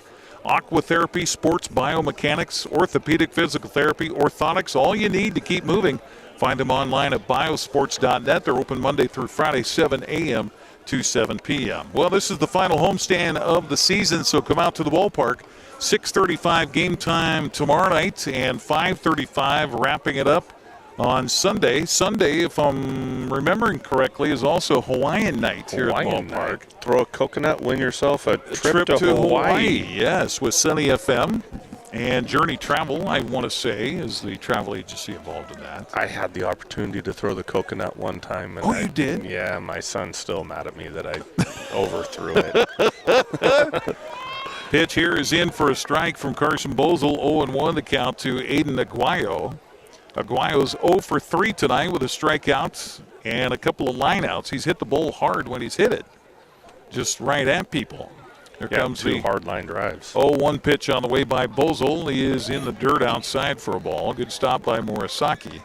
Keep the runners at first and second. 1 run in here on the RBI single by Caban. He's out there at second base right now. Sell followed him up with a base hit. He's at first. Bozel set, and the right-hander's delivery is outside for a ball. 2-1.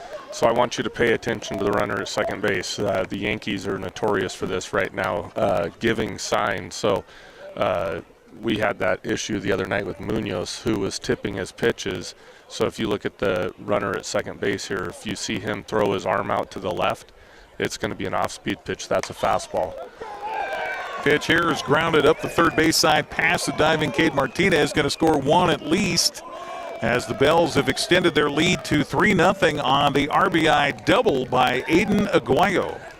Yeah, as I was saying right there, he kept both of his arms down, so that was going to be a fastball. If he puts his arm out to the side, then he was doing that with his left hand, putting it back towards the base. And when he put it back towards the base, Bozel was throwing an off-speed pitch. And the Yankees just got called out for that, saying, hey, this is a bunch of garbage. And he's like, well, you know what? We're going to make it obvious. If you can't fix it, then that's your fault. Infield drawn in all the way around now for Wenatchee with a runner at third base and at second base, and only 1 out in the inning. And Gavin Long at the plate. He's already got a home run tonight. He's 2 for 3 on the night. Pitch on the way by Bozel, swung on, popped up, foul territory, long run for Cade Martinez is going to get out of play. Yeah, right here is where they need, I don't know if they're relaying in the pitches on second sign or whatever, but the runners at second base know exactly what's going on with the pitcher, and we need to recognize that and change up how we're calling in the pitches. So Kanoa Morisaki is given the signs, and it's old-fashioned putting the fingers down. So no pitch calm here. Pitch on the way is a bunt attempt, and that was a suicide squeeze. And out coming home on the play is Sell, and a strike called to Gavin Long. 2 unassisted on the putout. Caught stealing is Sell, so that's 2 outs in the inning. And an 0-2 count on Gavin Long, and the runner at second stayed. Yeah, that's big for him to stay there for us. I'm not sure why he didn't come to third on the play. Yeah. I mean, the runner's, he's going to be either safe or out. There's going to be a play at home, so third base is open for you. Here comes Bozel's pitch on the way to the plate. Swung on and hit to the right side. Past the diving second baseman, Madriaga. Another run's going to score for Bellingham. Good cutoff play right right there. Now a 4-1 game, and they do get the out at second base, but another run will score on the play. And so the Bells plate 3 in the inning. They lead at 4-0 as we head to the bottom of the 7th. Fans will take their stretch here at the ballpark. You're watching West Coast League Baseball on the NCWLIFE channel. NCWLIFE channel is your local TV station. We believe in being the spotlight and mirror to the communities we serve in North Central Washington. Programming on NCWLIFE would not be possible without our sponsors. Special thanks to our platinum sponsor, Alpine Air. Turn to the experts at Carrier and Alpine Air. Apple Valley Honda is bringing the future of driving to you. Introducing the all-new, all-electric Honda Prologue EV. Say goodbye to gas stations and hello to a whisper-quiet ride and zero emissions. The wait is over. Finally, a local option for a quality EV from a brand with a track record of exceptional quality and reliability. Experience the Honda Prologue EV for yourself at family-owned Apple Valley Honda. Stay close to home and visit us at Apple Valley Honda today for the life you live. New pitcher will take over for the Bells as they now lead at 4-0 over the Wenatchee Apple Sox. Josh Flower, a 6'1", 190-pound senior from Southern Arkansas University. Another Bremerton product. His big right-hander will take over for Lathan Haywood, who goes an inning for the Bells. And that was a perfect inning, by the way, with 1 strikeout to be thrown in there.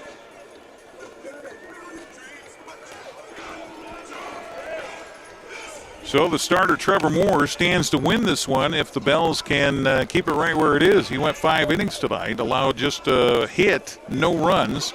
The Apple Sox right now being shut out by the visitors from Bellingham. As we head to the bottom of the 7th inning, Wenatchee needs to get something going offensively. That is for sure. Yeah, we need a leadoff hitter on right here for us. That would be big, wouldn't it? Well, we talk about how you'd like to win your way into the postseason. The Apple Sox could get some help here from Nanaimo tonight, and they are. The Night Owls lead Kamloops by a score of 5-1 in the top of the 7th. So if they win tonight, Wenatchee's number, even if they lose, if the Apple Sox lose this game, would be 1 to get into the postseason. Jihi Leal started off here against Josh Flower, and the pitch is swung on and missed. Nasty curveball there, wasn't it? Cut and a ball in the dirt did Lee, who is 0 for 2 tonight. Grounded out to first and hit into a fielder's choice to the third baseman back in the 4th. Little breeze freshening in from left field here, and this pitch is a strike called, and a count 0-2. People didn't like that call, did they? They didn't. It was a Gronerson.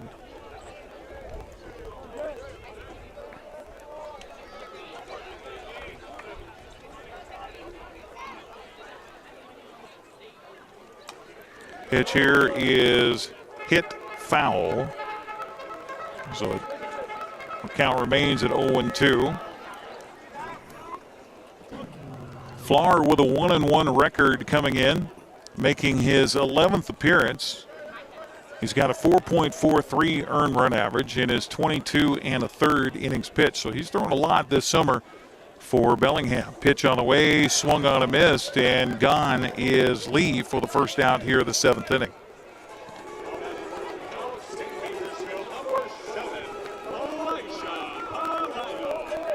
So 5 strikeouts by the Bells pitching staff tonight of Apple Sox hitters as Elijah Pelayo steps up.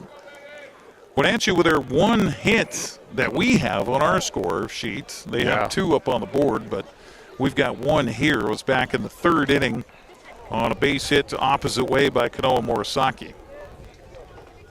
Wenatchee has not hit the ball hard at all tonight, really. No, we haven't. A lot of infield ground balls, too many strikeouts, and a couple pop-ups. Pitch on the way to Pelayo is in there for a called strike, 0-1 the count. So just what you love, Coach. Apple Sox fans don't love that, but Josh Floyer coming in here throwing nothing but strikes so far. The 0-1 pitch on the way. This one misses just a bit outside. 1-1 the count to Pelayo. Again, Wenatchee will play Bellingham again here tomorrow night at 6:35, and then Sunday at 5:35, and then hit the road for Kelowna to wrap up the regular season on Monday, Tuesday, and Wednesday. This pitch is in the dirt outside for a ball. 2-1 the count to Pelayo. Is it 3-1? Yeah. Okay, sorry. 3-1 count to Pelayo. Apple Sox need to get some base runners here. Pitch on the way, swung on a missed. Count runs full. Well, I love this time of year. I mean, temperatures are cooling a little bit. You can start to kind of feel fall just around the corner. You got football starting up. You got the Seahawks with a mock game tomorrow at Lumen Field. This pitch swung on a chop slowly up third baseline. Jacobs it in, will field and throw, and it's in time for the out. Kirkpatrick, third baseman with a stellar play to get the out. Really good play right there. That was tough, because that ball was not hit hard. He had to go a long ways, made a great throw on that. Couple of stellar plays defensively for the infield tonight here for the Bellingham Bells. 2 outs here in the inning brings up Theo Kim. Theo's 0 for 2 tonight with a pop out to short and a strikeout.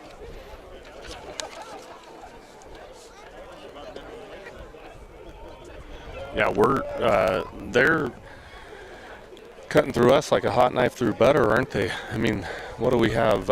2 runners left on base, so they're 2 over the This pitch swung on a fly ball to straightaway center field. Coming into his right a little is Brock Sell, and the Apple Sox retired in order yet again here tonight, and that'll do it for the 7th. We'll head to the 8th inning. It is 4-0 Bellingham here on the NCWLIFE channel. Tacos Chava has something new. Customers at Tacos Chava say it's the best Mexican food around. Nachos, enchiladas, tortas, ensaladas, and introducing camarones in many styles. You'll love the fresh salsa bar with so much selection. Are you ready for Tacos Chava? Find them at 2 great locations, the Wenatchee Valley Mall and Eniat. Tacos Chava, tan delicioso. A new video game, a movie, dinner with friends. There are a lot of things worth saving up for. Vapes aren't cheap, and buying pods over and over can stop you from affording things you want more. When it comes to your money, choose what matters. Choose you. When life gets stressful, jumping into your passions can help you find your calm. Avoid vapes, which contain nicotine and can make feelings of anxiety and depression worse. When it comes to your mental health, choose what matters. Choose you. 4-0 Bellingham on top of Wenatchee here as we head to the 8th inning of play. Andrew Lamb, Noah Meffert, and Blake Balls do up the number 3, 4, 5 hitters for the Bells. Our broadcast here on the NCWLIFE channel brought to you in part by Coldwell Banker Cascade Real Estate. For all your real estate needs in Central Washington, call 509-888-8887. That's 509-888-8887 for Coldwell Banker Real Estate. Along with Brandon Schmidt and Eric Granstrom with you here on the NCWLIFE channel. Brandon, you just took your headset off since we're on top of the third base dugout. And I don't know if I need to fine you or not, but you helped out the home team. I did. Tell us what you did. I just mentioned the Quincy that they were picking up the signs like we talked about the Yankees do that. So just need to mix up our signs the way they're giving them, or like it's interesting talking to Mitch Canham when he was at Oregon State. I was like, well, Mitch, how do you guys enter in the signs? And he goes, well, we do an ABC. If we're ahead in the count, we give it one way. If we're behind in the count, we give it one way. And if it's even in the count, then we give it another way. So there's really no way for them to catch up on the signs. We had a pump system where you'd start with, say, 2, and then you'd give, say you gave 4 signs, so it'd be a 2, and then the next one, no matter what number it was 3, then 4, and then it'd go back to 1. So that would be a fastball. So it was just going off like many different ways that people can give signs, and not just a fastball is 1 and a curveball is 2. Say if you want to go fastball, you could another way that Gary Llewellyn taught me how to do this is if you say put down 2 fingers and then 4 fingers, it's going to be a fastball because you are going up in number value. If you went 2 fingers then 1 finger, then it's going to be an off-speed pitch. Okay. If you went 2 fingers, 2 fingers, it's going to be a changeup. Gotcha. So just many different ways to do it. It's kind of like a puzzle and trying to figure out the puzzle, and you want to just make the most difficult puzzle that you can if you're on defense. This pitch swung on a miss, so a strikeout for Boesel to start off the 8th inning. 1 down here for Bellingham brings up Noah Meffert. Now, when you're signaling the pitch, is that signaling the pitch from the dugout to the catcher, or is that the catcher to the pitcher? So I was seeing them relaying it from the second base, or the runner that was on second base, so he was seeing what the catcher was giving. So this would be from the catcher to the pitcher. Okay. I was watching the man at second base. I couldn't tell if he was looking at the pitcher to see how his hand was in the glove. Yeah, I think it was coming off of Morisaki back behind off the plate. Of the catcher giving the signs out to the pitcher. Yeah. So 0-1 count here to Noah Meffert, who fouls off the first pitch. Meffert is 1 for 2 tonight. He walked in the first, flew out to right in the third, and had a base hit up the middle in the 6th. Pitch here swung on and hit hard to right center, and that's going to be getting down for a base hit. Meffert with a wide turn at first will hold there on the 1-out single. And see, this is another reason why getting a runner to second base as quick as you possibly can to get those signals and then reload those in. So once you have a runner at second base, it's easier to play the game if you're the offensive team. So 1 aboard with 1 out for Blake Bowles here, who is 0 for the night with a pop out in foul territory, a strikeout looking, and a ground out to second. Sox would love to get a ground ball here, get a double play, and get out of the inning. First pitch misses outside for a ball. 1-0 the count. Morisaki giving the signs out to Boesel with a runner at first base. Boesel checks over his shoulder, pitch on the way, swung on and hit hard but foul up the first base side. So the count even at 1 ball and 1 strike. I can't remember what coach it was for Wenatchee Valley, but he was a huge proponent on, I need you not to be at first base. You need to find a way to get yourself to second base. And if they had guys thrown out stealing, he didn't care. He wanted a runner at second base so then they could start relaying in signs to the hitters. And so that was happening. It was, I think, 2 or 3 coaches ago that Wenatchee Valley had that that was their main focus, is get somebody to second base so we can start taking advantage of it. And we saw that last inning. You know, they had a great sacrifice bunt, and then they started getting a rally off of that because they were able to find or have an advantage because they knew what the pitch was coming to them.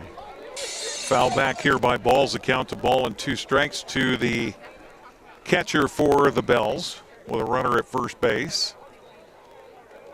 Well, that wouldn't have been Coach Hoff, would it? No, it was much after him. It was Hoff, and then it was Coach Duda, and then there was Rusty Keith and the guy that used to coach for the Pippins. Used to coach here. Crust Angel? Crust Angel. No, he was at Yakima, wasn't he? Yeah, right. Yeah. Pitch here looked like it was strike 3. The crowd wanted it to be strike 3, but instead it's ball 2. according to our plate umpire, Lucas Naley. 2-2 count. So and then there was Aaron Vaughn's there now. Right. It was who came after Crust Angel. Name escaping me right here. This pitch swung on and hit off the glove of the first baseman into right field. Runner from first will go all the way to third on the play standing. And that is a hard struck baseball by Blake Bowles. So runners on the corners here for Bellingham on back-to-back base hits. That'll bring up Nate Kirkpatrick. I don't see anybody warm in the bullpen area for the Apple Sox behind Carson Bozell. Ed Nags going through the signs here.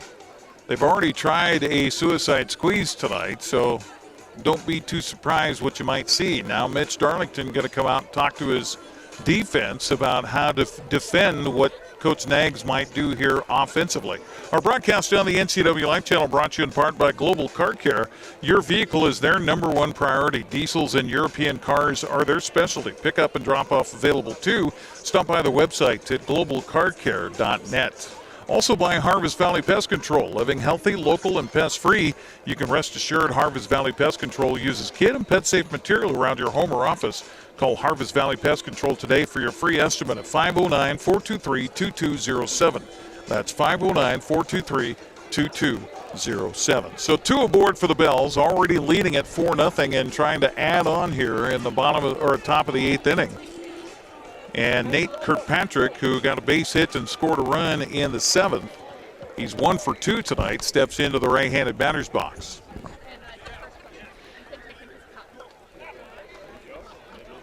Bozell after the meeting on the mound throws the pitch. It's off of the glove. No, hit the batter.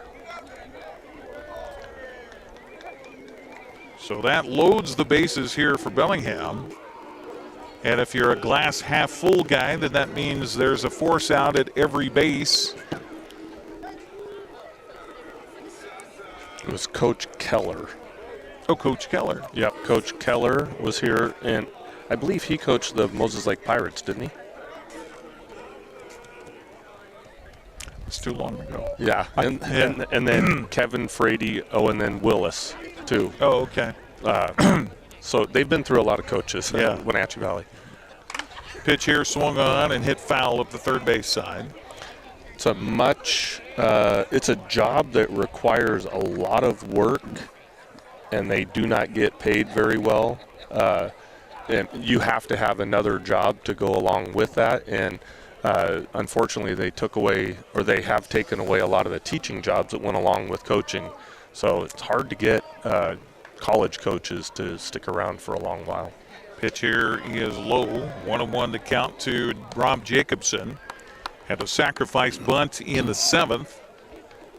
He is 0 for 2 otherwise with a couple of strikeouts, and Carson Bozell would love to get a K one way or another right now. 1-1 to count to Jacobson. Pitch on the way. Snap throw down to first. Great job there by Theo Kim to hold that ball in the infield. Definitely so. And we haven't seen Theo Kim play first base. No, and he made a great play on last inning to get the cutoff and get the out at second base. Stop them from getting even more on us. 2-1 to count to Jacobson with the sacks full of bells in a 4-0 ball game. Crucial to just keep it right where it is if you're Carson Bozell. Here in the 8th inning, time winding down for the Apple Sox in this one. Pitch on the way, misses outside for ball 3. And you hate to give up a free run here with the bases loaded.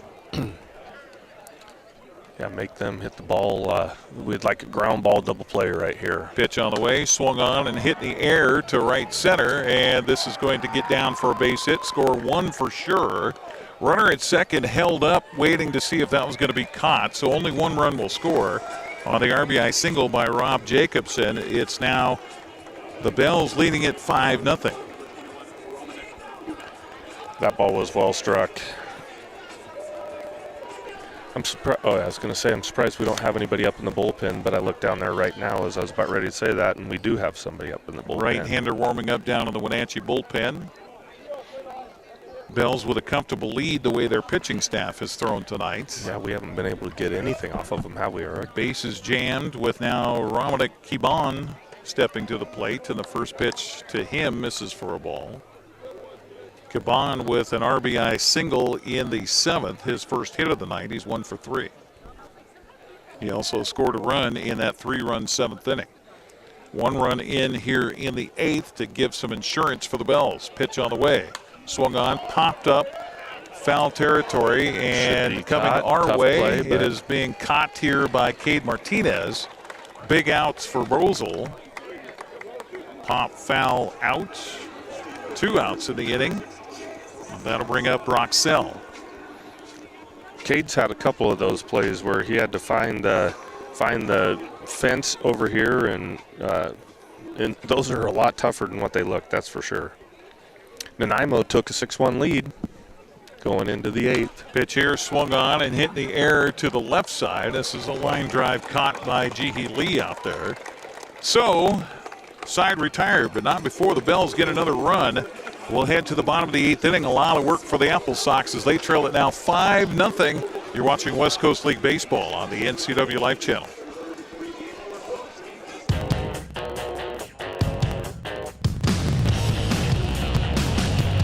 The new Hummer EV is everything you want in an all-electric vehicle.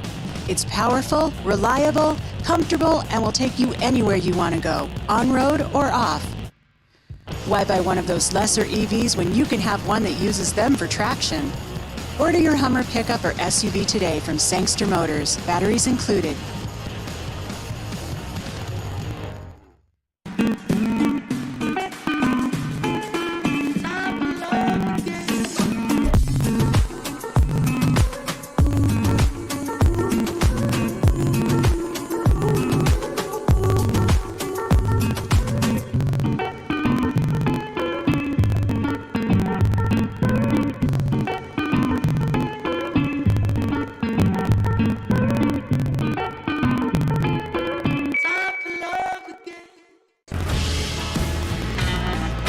Broadcast of Apple Sox baseball tonight here on the NCWLIFE channel, brought to you in part by Highlander Golf Course and Grill. Plan your next tournament or event today. Call the Pro Shop. Schedule your tee time at 509-884-4653. That's 509-884-4653 for Highlander Golf Course and Grill. To the bottom of the 8th, Wenatchee in a big hole here against Bellingham, trailing at 5-0. Only good news for the Apple Sox fans is that magic number came in at 2 tonight, and Nanaimo is leading Kamloops. That's in the top of the 8th inning by a score of 6-1. So that would shave the number to 1, even if Wenatchee loses this game here. But still 6 outs to go for the Apple Sox. Kanoa Morisaki will lead it off here at the bottom of the 8th, followed by Davis DeRico, and back to the top of the order for Adam Haight. You know, we always talk about pitch counts and stuff, and I'm just sitting here watching the Mariners during the timeout here. Cole Young just had a 12-pitch at-bat for a walk. Wow. Yeah. That's huge. That's bigger than his home run last night. I mean, really. Yeah. Especially because Leiter's just shutting us down bigger than life right now. Kind of like the Bellingham pitchers are, right? Right. Josh Flower, by the way, continues to throw for the Bells here. And the pitch on the way after the 0-1 is in there for a strike. 0-2 the count on Kanoa Morisaki. Yeah, he's throwing a lot of off-speed pitches here too, isn't he? Yeah. It looks like a guy that would throw gas really hard. But this pitch is low for a ball. 1-2 the count to Morisaki. Apple Sox will host Bellingham tomorrow night at 6:35 and then Sunday at 5:35 before heading for Kelowna on Monday to begin the final road series of the season. And they hope to have all of it wrapped up as far as the postseason is concerned, maybe even after tonight. Well, they got a lot of work to do if they want to do that here tonight. They could shave the magic number to 1 if Nanaimo can hold on and win that game tonight against Kamloops. When we score in bunches. We do. Yeah, so we do. Let's get a big inning here. Let's get a 6 spot up there and come back out and We have outscored opponents this season 16-5 here at home in the 8th inning. Pitch on the way. Swung on and chopped foul behind home plate. So Morisaki staying alive. As we just talked about, seeing lots of pitches.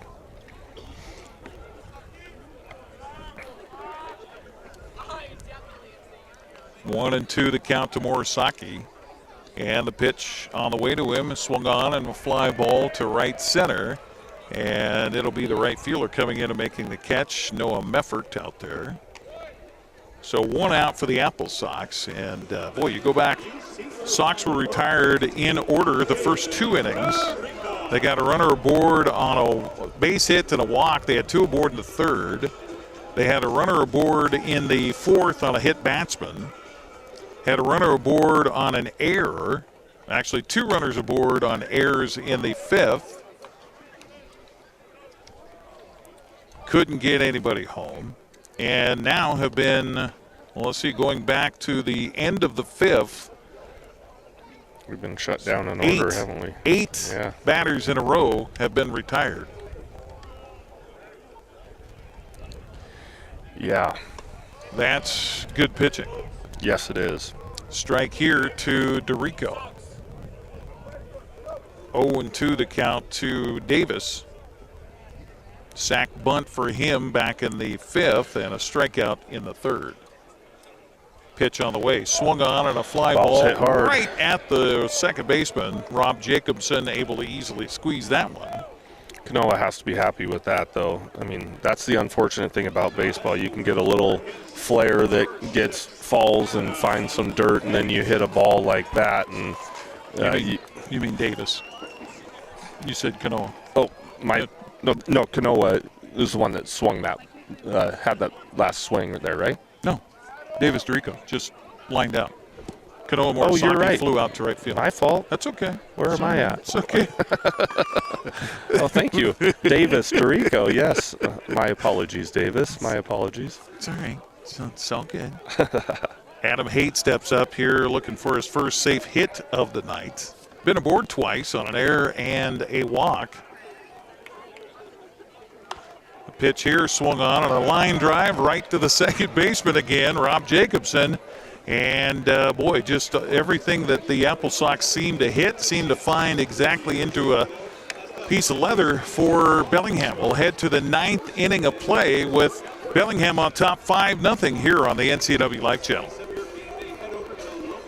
Are you dealing with a pest or weed issue and you just don't know what to do? We use the best pest control methods approved for areas with kids and pets. Whether it's rats, mice, ants, or spiders, or something else altogether, we provide the coaching and solutions you're looking for. And you can know that your dollars are supporting a local, family-owned and operated business. Allow us to help you get back to living healthy and pest-free. Harvest Valley Pest Control. Highlander Golf Course and Grill, located in East Wenatchee, offers terrific views and challenging play for golfers at every skill level. From the golf course to the grill, you don't need to be a member to dine in style and play golf too. Highlander's well-groomed fairways and greens keep it difficult, yet friendly for your regular rounds of golf or a new destination for you and your out-of-town friends. Contact the Highlander Pro Shop today to schedule your tee time, outing, or tournament. Open 7 days a week, where everyone is welcome to play and eat. Welcome back once again here to Paul Thomas Senior Stadium as we head to the top of the 9th inning. We do have a new pitcher on the mound for the Wenatchee Apple Sox, but we are it's Penske. Penske, yes. So a new pitcher in the ball game for the Apple Sox is, I don't have him on my I don't have him on the roster here either. How about this roster that they handed us before the ball game? I looked on that one too. I didn't see him. Okay. It says Swan should be number 11, but but they just announced him as Penske. Penske, yeah, and we do have a Penske on our lineup card. So okay, all right. Well, Mr. Penske will take over in relief here for the Wenatchee Apple Sox to take over for Carson Bozel. Bozel came in back in the 5th, so he goes 4 innings for Wenatchee and gave up the Well, 4 spot to the Bells. All right, so I've got it. It's Brooks Penske. He's a 6 foot, 200-pound sophomore from Spokane Falls out of Manson, Washington. Oh, okay. We should recognize that. Huh? You Yeah. said Hunter? Brooks. Oh, Brooks. Excuse me. Brooks. So Brooks Penske taking over on the mound for the Wenatchee Apple Sox, as Bellingham will head to the top of the order here. Aiden Aguayo is due up here for Bellingham, and it will be Aguayo stepping to the plate. Again, these two teams meet again here tomorrow night at 6:35, Sunday at 5:35. Wrap up the home part of the schedule. It is, let me refresh the screen here, get you an update on that game in Nanaimo. Bottom of the 8th now. Nanaimo still leads at 6-1. Mariners in the bottom of the 5th, trailing Texas 3-1 in Seattle tonight. Pitch on the way goes off the glove of Marasaki. All the way to the backstop. 1-0 the count to Aguayo. Big RBI double for Aguayo in the 7th. He is 1 for 4 tonight with a run scored. You can see that we got crossed up on that right there. He pointed to his eyes, hey, you need to see the signs. So that's why the umpire came out with him, and you'll notice that he did not give them a mound visit on that. So 1-0 the count to Aguayo. Again, Brooks Penske on the mound for the Apple Sox, and the pitch here is in for a strike. It's amazing what can happen when you get on the same page. Right. Speaking of pages, I just got a new book in the mail that I just started the prologue to. Very excited about this book. It is the Gunfighters book. True stories of the Old West. And saw an interview on one of the podcasts I watch with the author, and I was like, oh, I gotta have that one. Really? Yeah. I bet you. How the Texas gunfighters made the West wild. Oh. 1-1 the count here. Pitch on the way, misses low. I'll wait till it comes out on video. There is an audio version of the book. Oh, okay, if good. You prefer that. The Mariners just scored a run. Hey, nice. It was, I got a text message from my friend Kyle Dawkins, who's at the game. He said, oh, yeah, this is going to be a quick one. Live, it wasn't even close. So they did a review and came back, and I'm not sure who was at first base, and then we ended up scoring on next. Let me see here. Julio hit into fielder's choice, Cal Raleigh out, Cole Young to third. Pitch here bounces in for a ball. So Josh Naylor, our new guy, doubled. Nice. And got us a run. Nice. Full count to Aguayo. Back in the right-hander batter's box as Penske looks in, gets a sign from Morasaki, and the right-hander's delivery on the way. Swung on and hit hard to left field. That's going to drop in for a base hit in front of Jihi Lee. So quite a battle there. Aguayo comes up with the win. And a runner aboard for Bellingham here to start off the 9th brings up Gavin Long. Been a good night for Gavin. He's 3 for 4 in the ball game with a home run, couple of singles, 2 RBI, and a run scored. Yeah, I would say that's a good night. If you're looking for your MVP of the ball game right now, aside from the Bells pitching staff who have held the Apple Sox in check tonight, Brandon and I have Wenatchee for just 1 hit tonight. They've got them for 2 on the board, but we think there was another error in there that should have been counted to the Bells defense. Pitch here on the way, swung on, hit in the air. This is going to be a tough play right here. Shortstop Galio is behind the bag at third, makes the catch on the grass out there. It's nice to get him out, isn't it? Yeah. So 1 out with 1 aboard, and that'll bring up Andrew Lamb. Lamb 0 for the night. Ground out, line out, strikeout, and a strikeout in the 8th. 1 on, 1 out here in the top of the 9th for the Bells. Penske ready. And the pitch to the plate, swung on and popped up again. This one is down the left field line, and this one's out of play. So the count 0-1 on Andrew Lamb.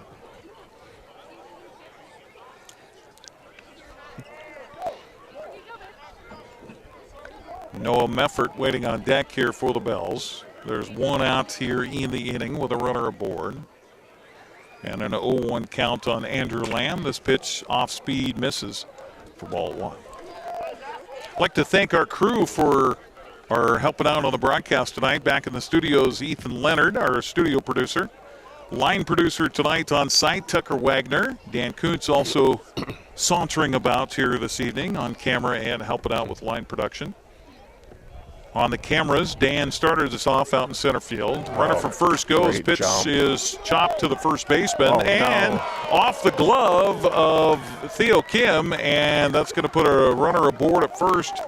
And he was worried about what was going to happen there and where he was going to go with the ball before fielding it, so that's an error on the first baseman.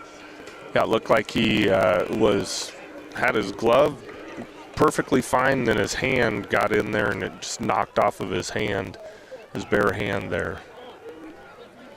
Yeah, the pitcher was running over to cover first base, which he should be. Yeah. And I think maybe that gave Theo just a little something out of his, vision, his peripheral, that caused him to take his eye off the ball there. And as we mentioned earlier, we haven't seen Theo at first base. Not that that's the reason. He's done a really good job over there all day long today. So. Pitch here is in for a strike, and the count even to Meffert at 1-1. Also on cameras tonight, thanks to Juan Sanchez, Eli Gintner, and Callie Benson. Our production assistant tonight, the lovely and talented Marion Granstrom. That last name might sound familiar. Line drive to the right fielder, and backing up all the way to the warning track is Davis DeRico. He'll make the catch. Meanwhile, the runner from second tags and moves to third on the play. That was a tough play there by Davis. So runners on the corners with two down now, and that'll bring up Blake Balls. Balls with a base hit in his last at bat. He's 1 for 4 tonight.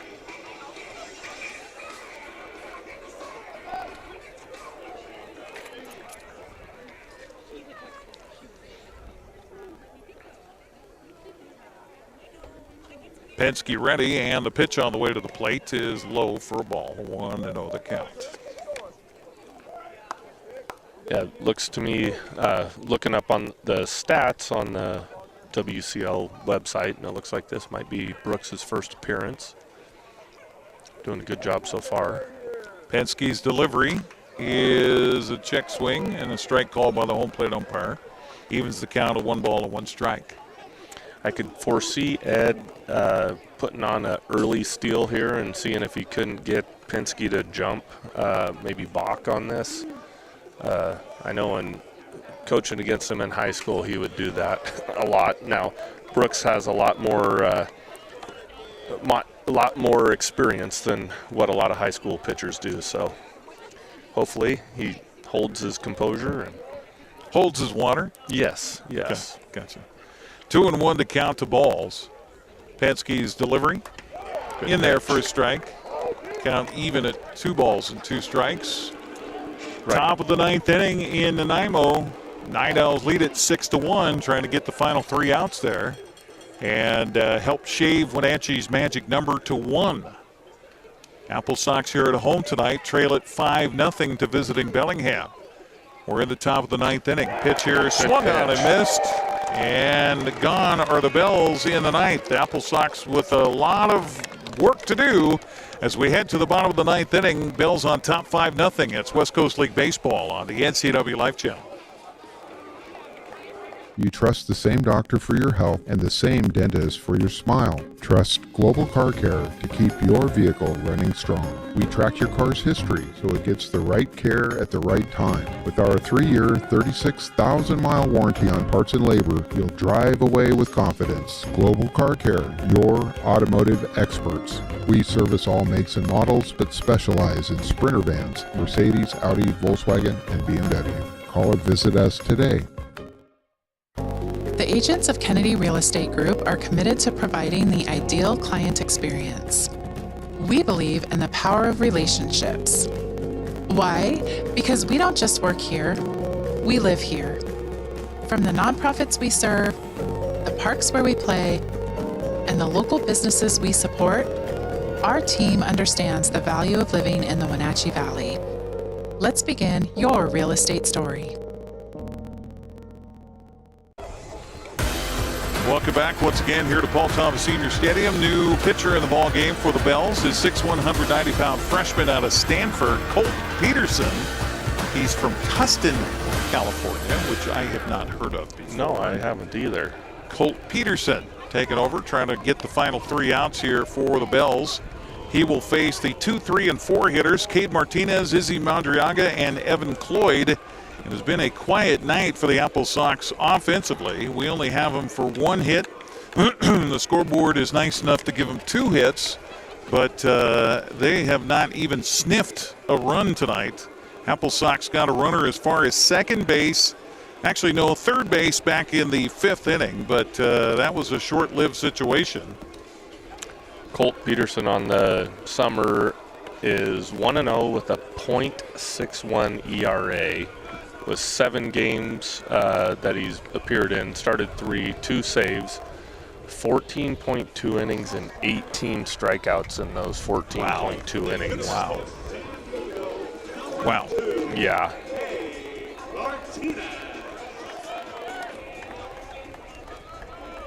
So Flower goes 2 innings in relief, holds the Apple Sox in check, nothing but zeros across the board in his 2 innings.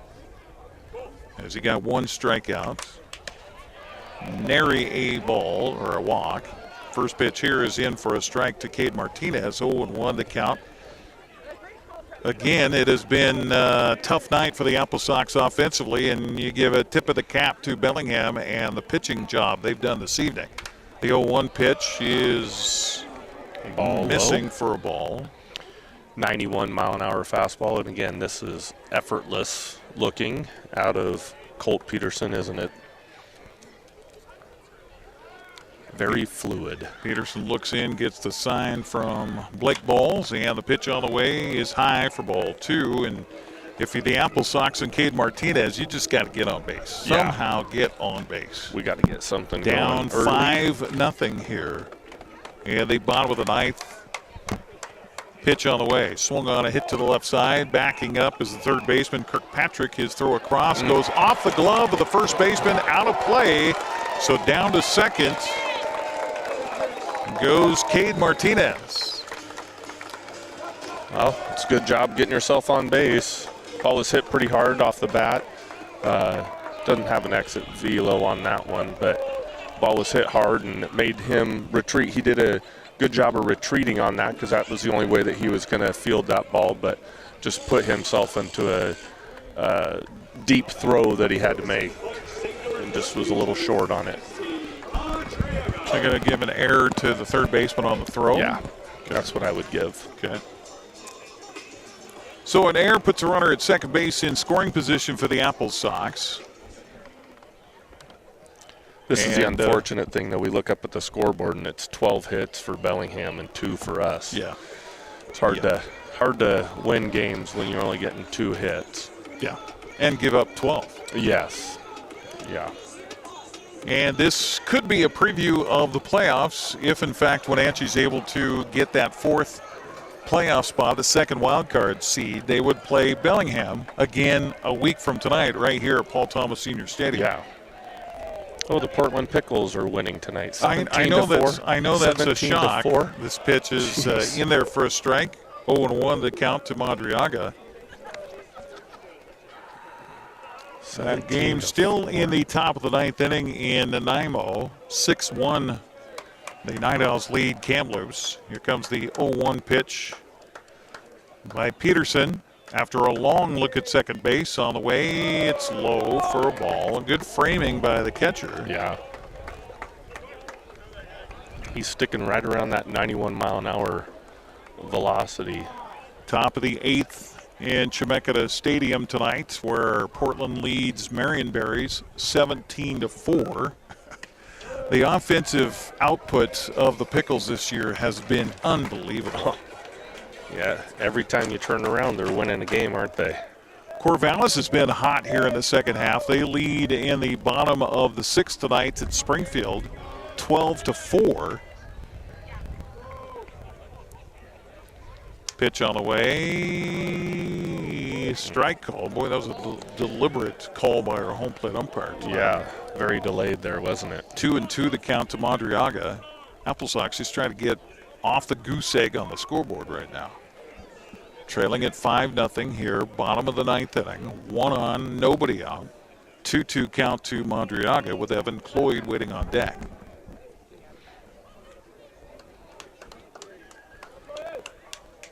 Colt Peterson's next pitch misses for ball 3. Good eye by Madriaga.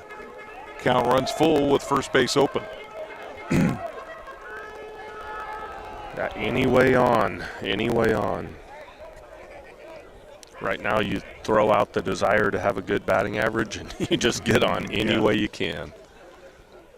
Peterson's pitch on the way to the plate swung on a hit hard but foul up the first base side. The count remains at 3 balls and 2 strikes.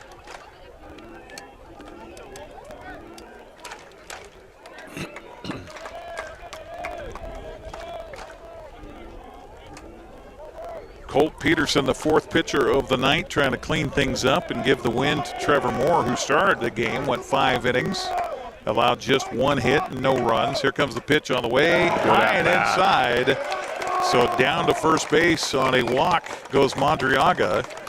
And the Apple Sox fans who are here, good crowd at the ballpark, trying to whip up a little excitement and get a 9th inning comeback. Evan Cloyd, who's hitless tonight. Oh, he got hit once. Well, he got hit once, yes. But has not hit the ball with the bat in fair play. I mean, he grounded out to third and he struck out other than being hit by that pitch.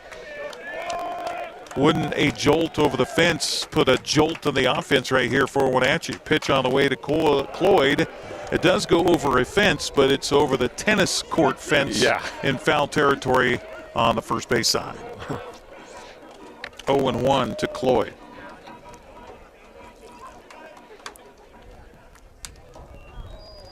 Evan back in the right-handed batter's box. Colt Peterson. Couple of checks out of the bag at second. Pitch on the way is a curveball in there for a strike. 0-2 count quickly on Evan Cloyd. Jihee Lee waiting on deck for the Apple Sox. 2 aboard, trailing by 5. Nobody out here, bottom of the 9th. Peterson with the 0-2 pitch on the way to Cloyd. That misses away. Trying to get him to fish after that one. Yeah, he did. That was a good location for that fastball there.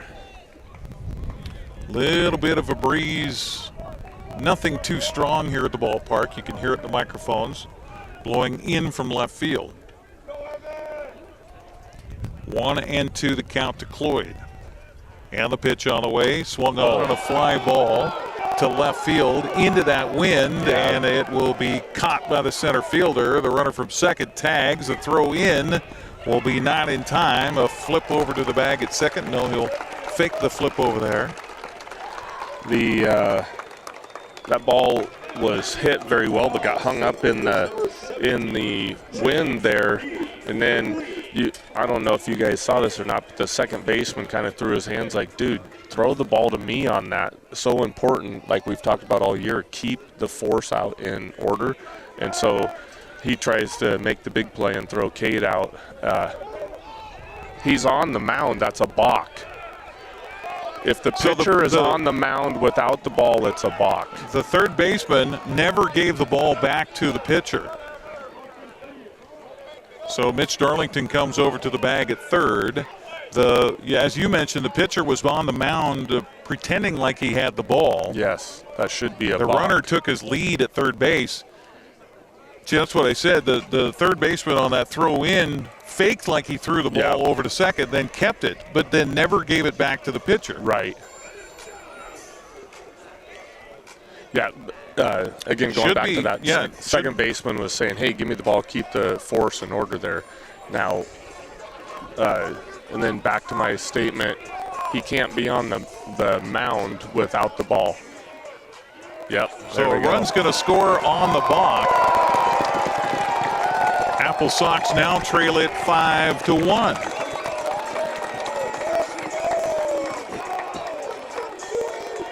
So a run comes home on the balk. Good call, Coach. Thank you.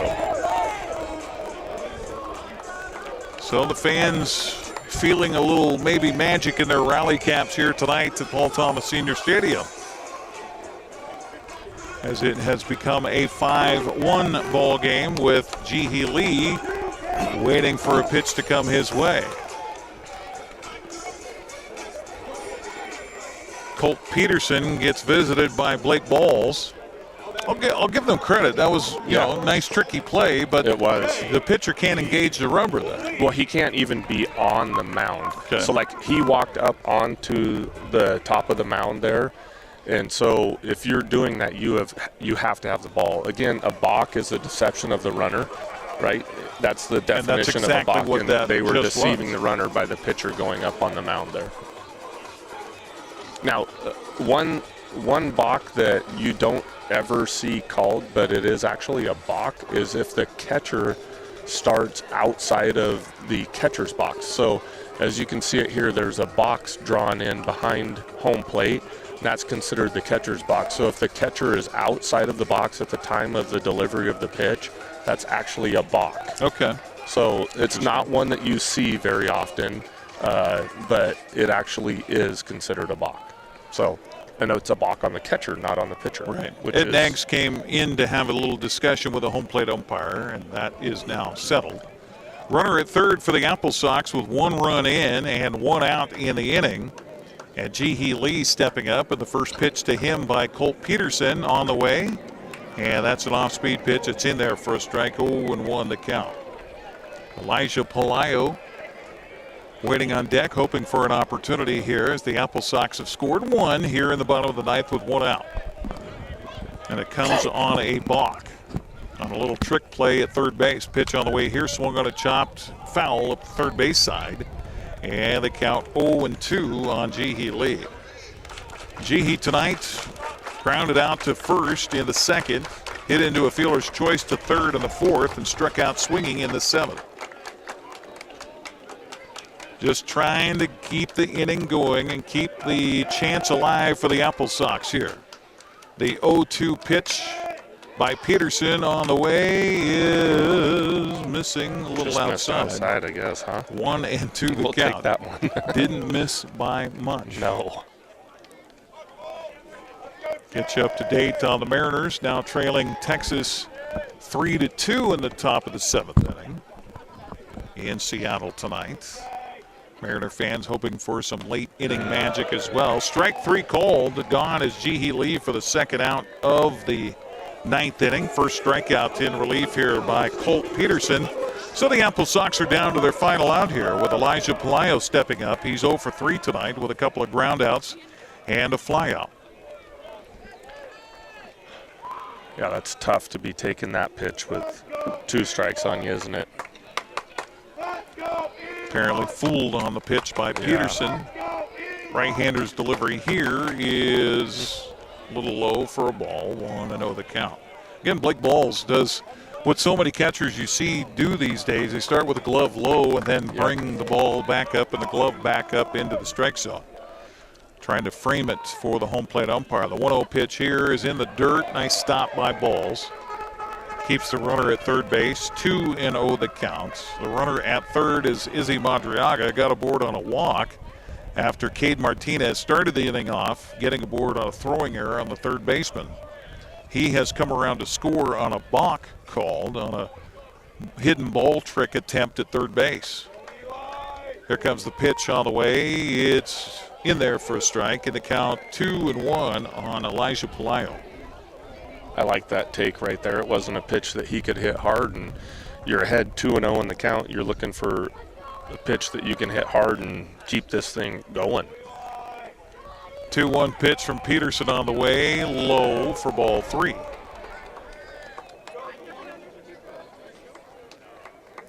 If you're Mitch Darlington, the Apple Sox, you just hope you get a couple more runners aboard and have a chance to at least bring the tying run to the plate here. Yeah. Trailing at 5-1, bottom of the ninth, 2 outs. Pitch swung on, popped up, foul, and out of play on the first base side. So the count runs full here to Pelayo at 3-2.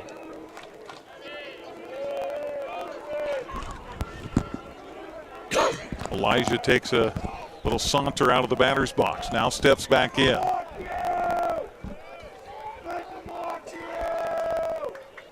Peterson ready. And the pitch. In there for strike 3, and gone looking are the Apple Sox here in the ninth, and gone looking in the ball game as they lose tonight to the Bellingham Bells by a final of 5-1. Apple Sox get just 2 hits on the night according to the scoreboard. We only had them for 1 hit on our scorecard. We will come back and wrap it up coming up next here on the NCWLIFE channel. Les Schwab changed the tire game more than 70 years ago. Today, we still believe you should get more from less. Like more hustle, less hassle.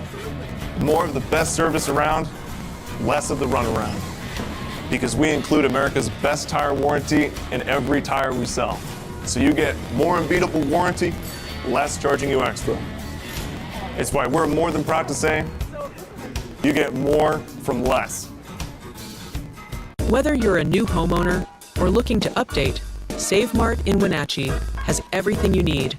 From top-of-the-line appliances to comfy mattresses and stunning furniture that fits your style, they have it all under one roof.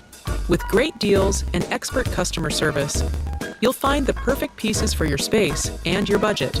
Save Mart, your local destination for quality appliances, mattresses, and furniture at prices you'll love.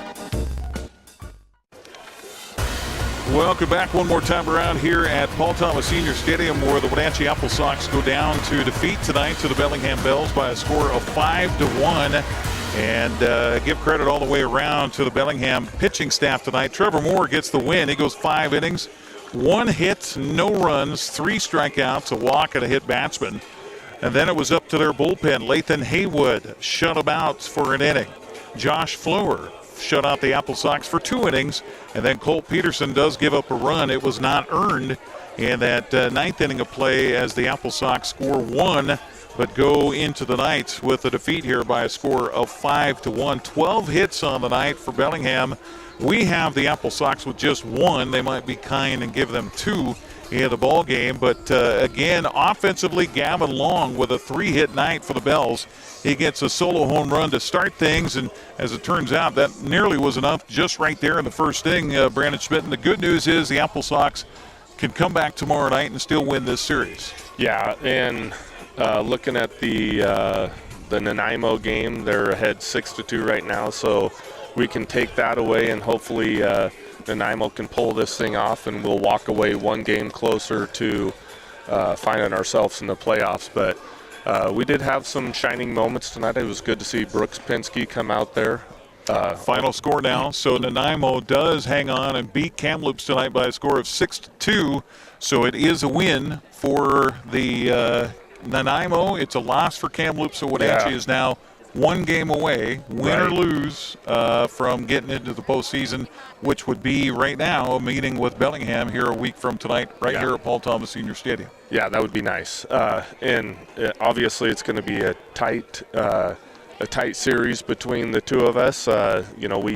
We kind of went and took care of business up there. I think we won 2 out of 3 in Bellingham. And then come down here, they took the first one. If we just come away with the series win, then it's going to give us momentum going into the playoffs. And like we've said all along, get yourself into the playoffs and then see what happens. Yeah, see who gets hot. I mean, in a best-of-3 series, for the first round of the North Division Championship. Who knows? I mean, you just roll them out there and see what happens. And then, of course, it's a one-game playoff for the championship in the North. Yeah. And then you play a one-game title against the winner of the South, and you just never know. It's a team that gets hot. Yeah. Right now, Bellingham comes in and gets the win here tonight by a final of 5-1. On behalf of our crew from the NCWLIFE channel, thank you very much for tuning in all summer long. This is our last game of the regular season. We hope we get one more a week from tonight. I kind of think we will, and we'll join you next Friday night. Brandon Schmitten, thank you so much for all your help all summer long. It's been awesome. And thank you for watching West Coast League Baseball here on the NCWLIFE channel. Have a good night, everybody. Sky Busich.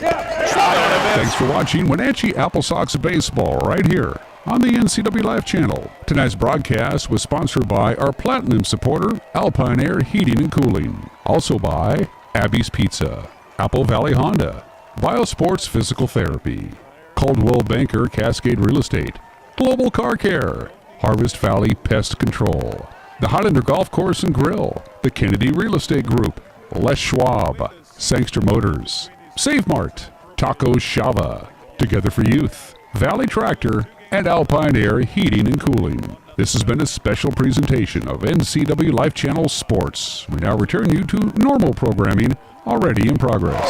So the Apple Sox will advance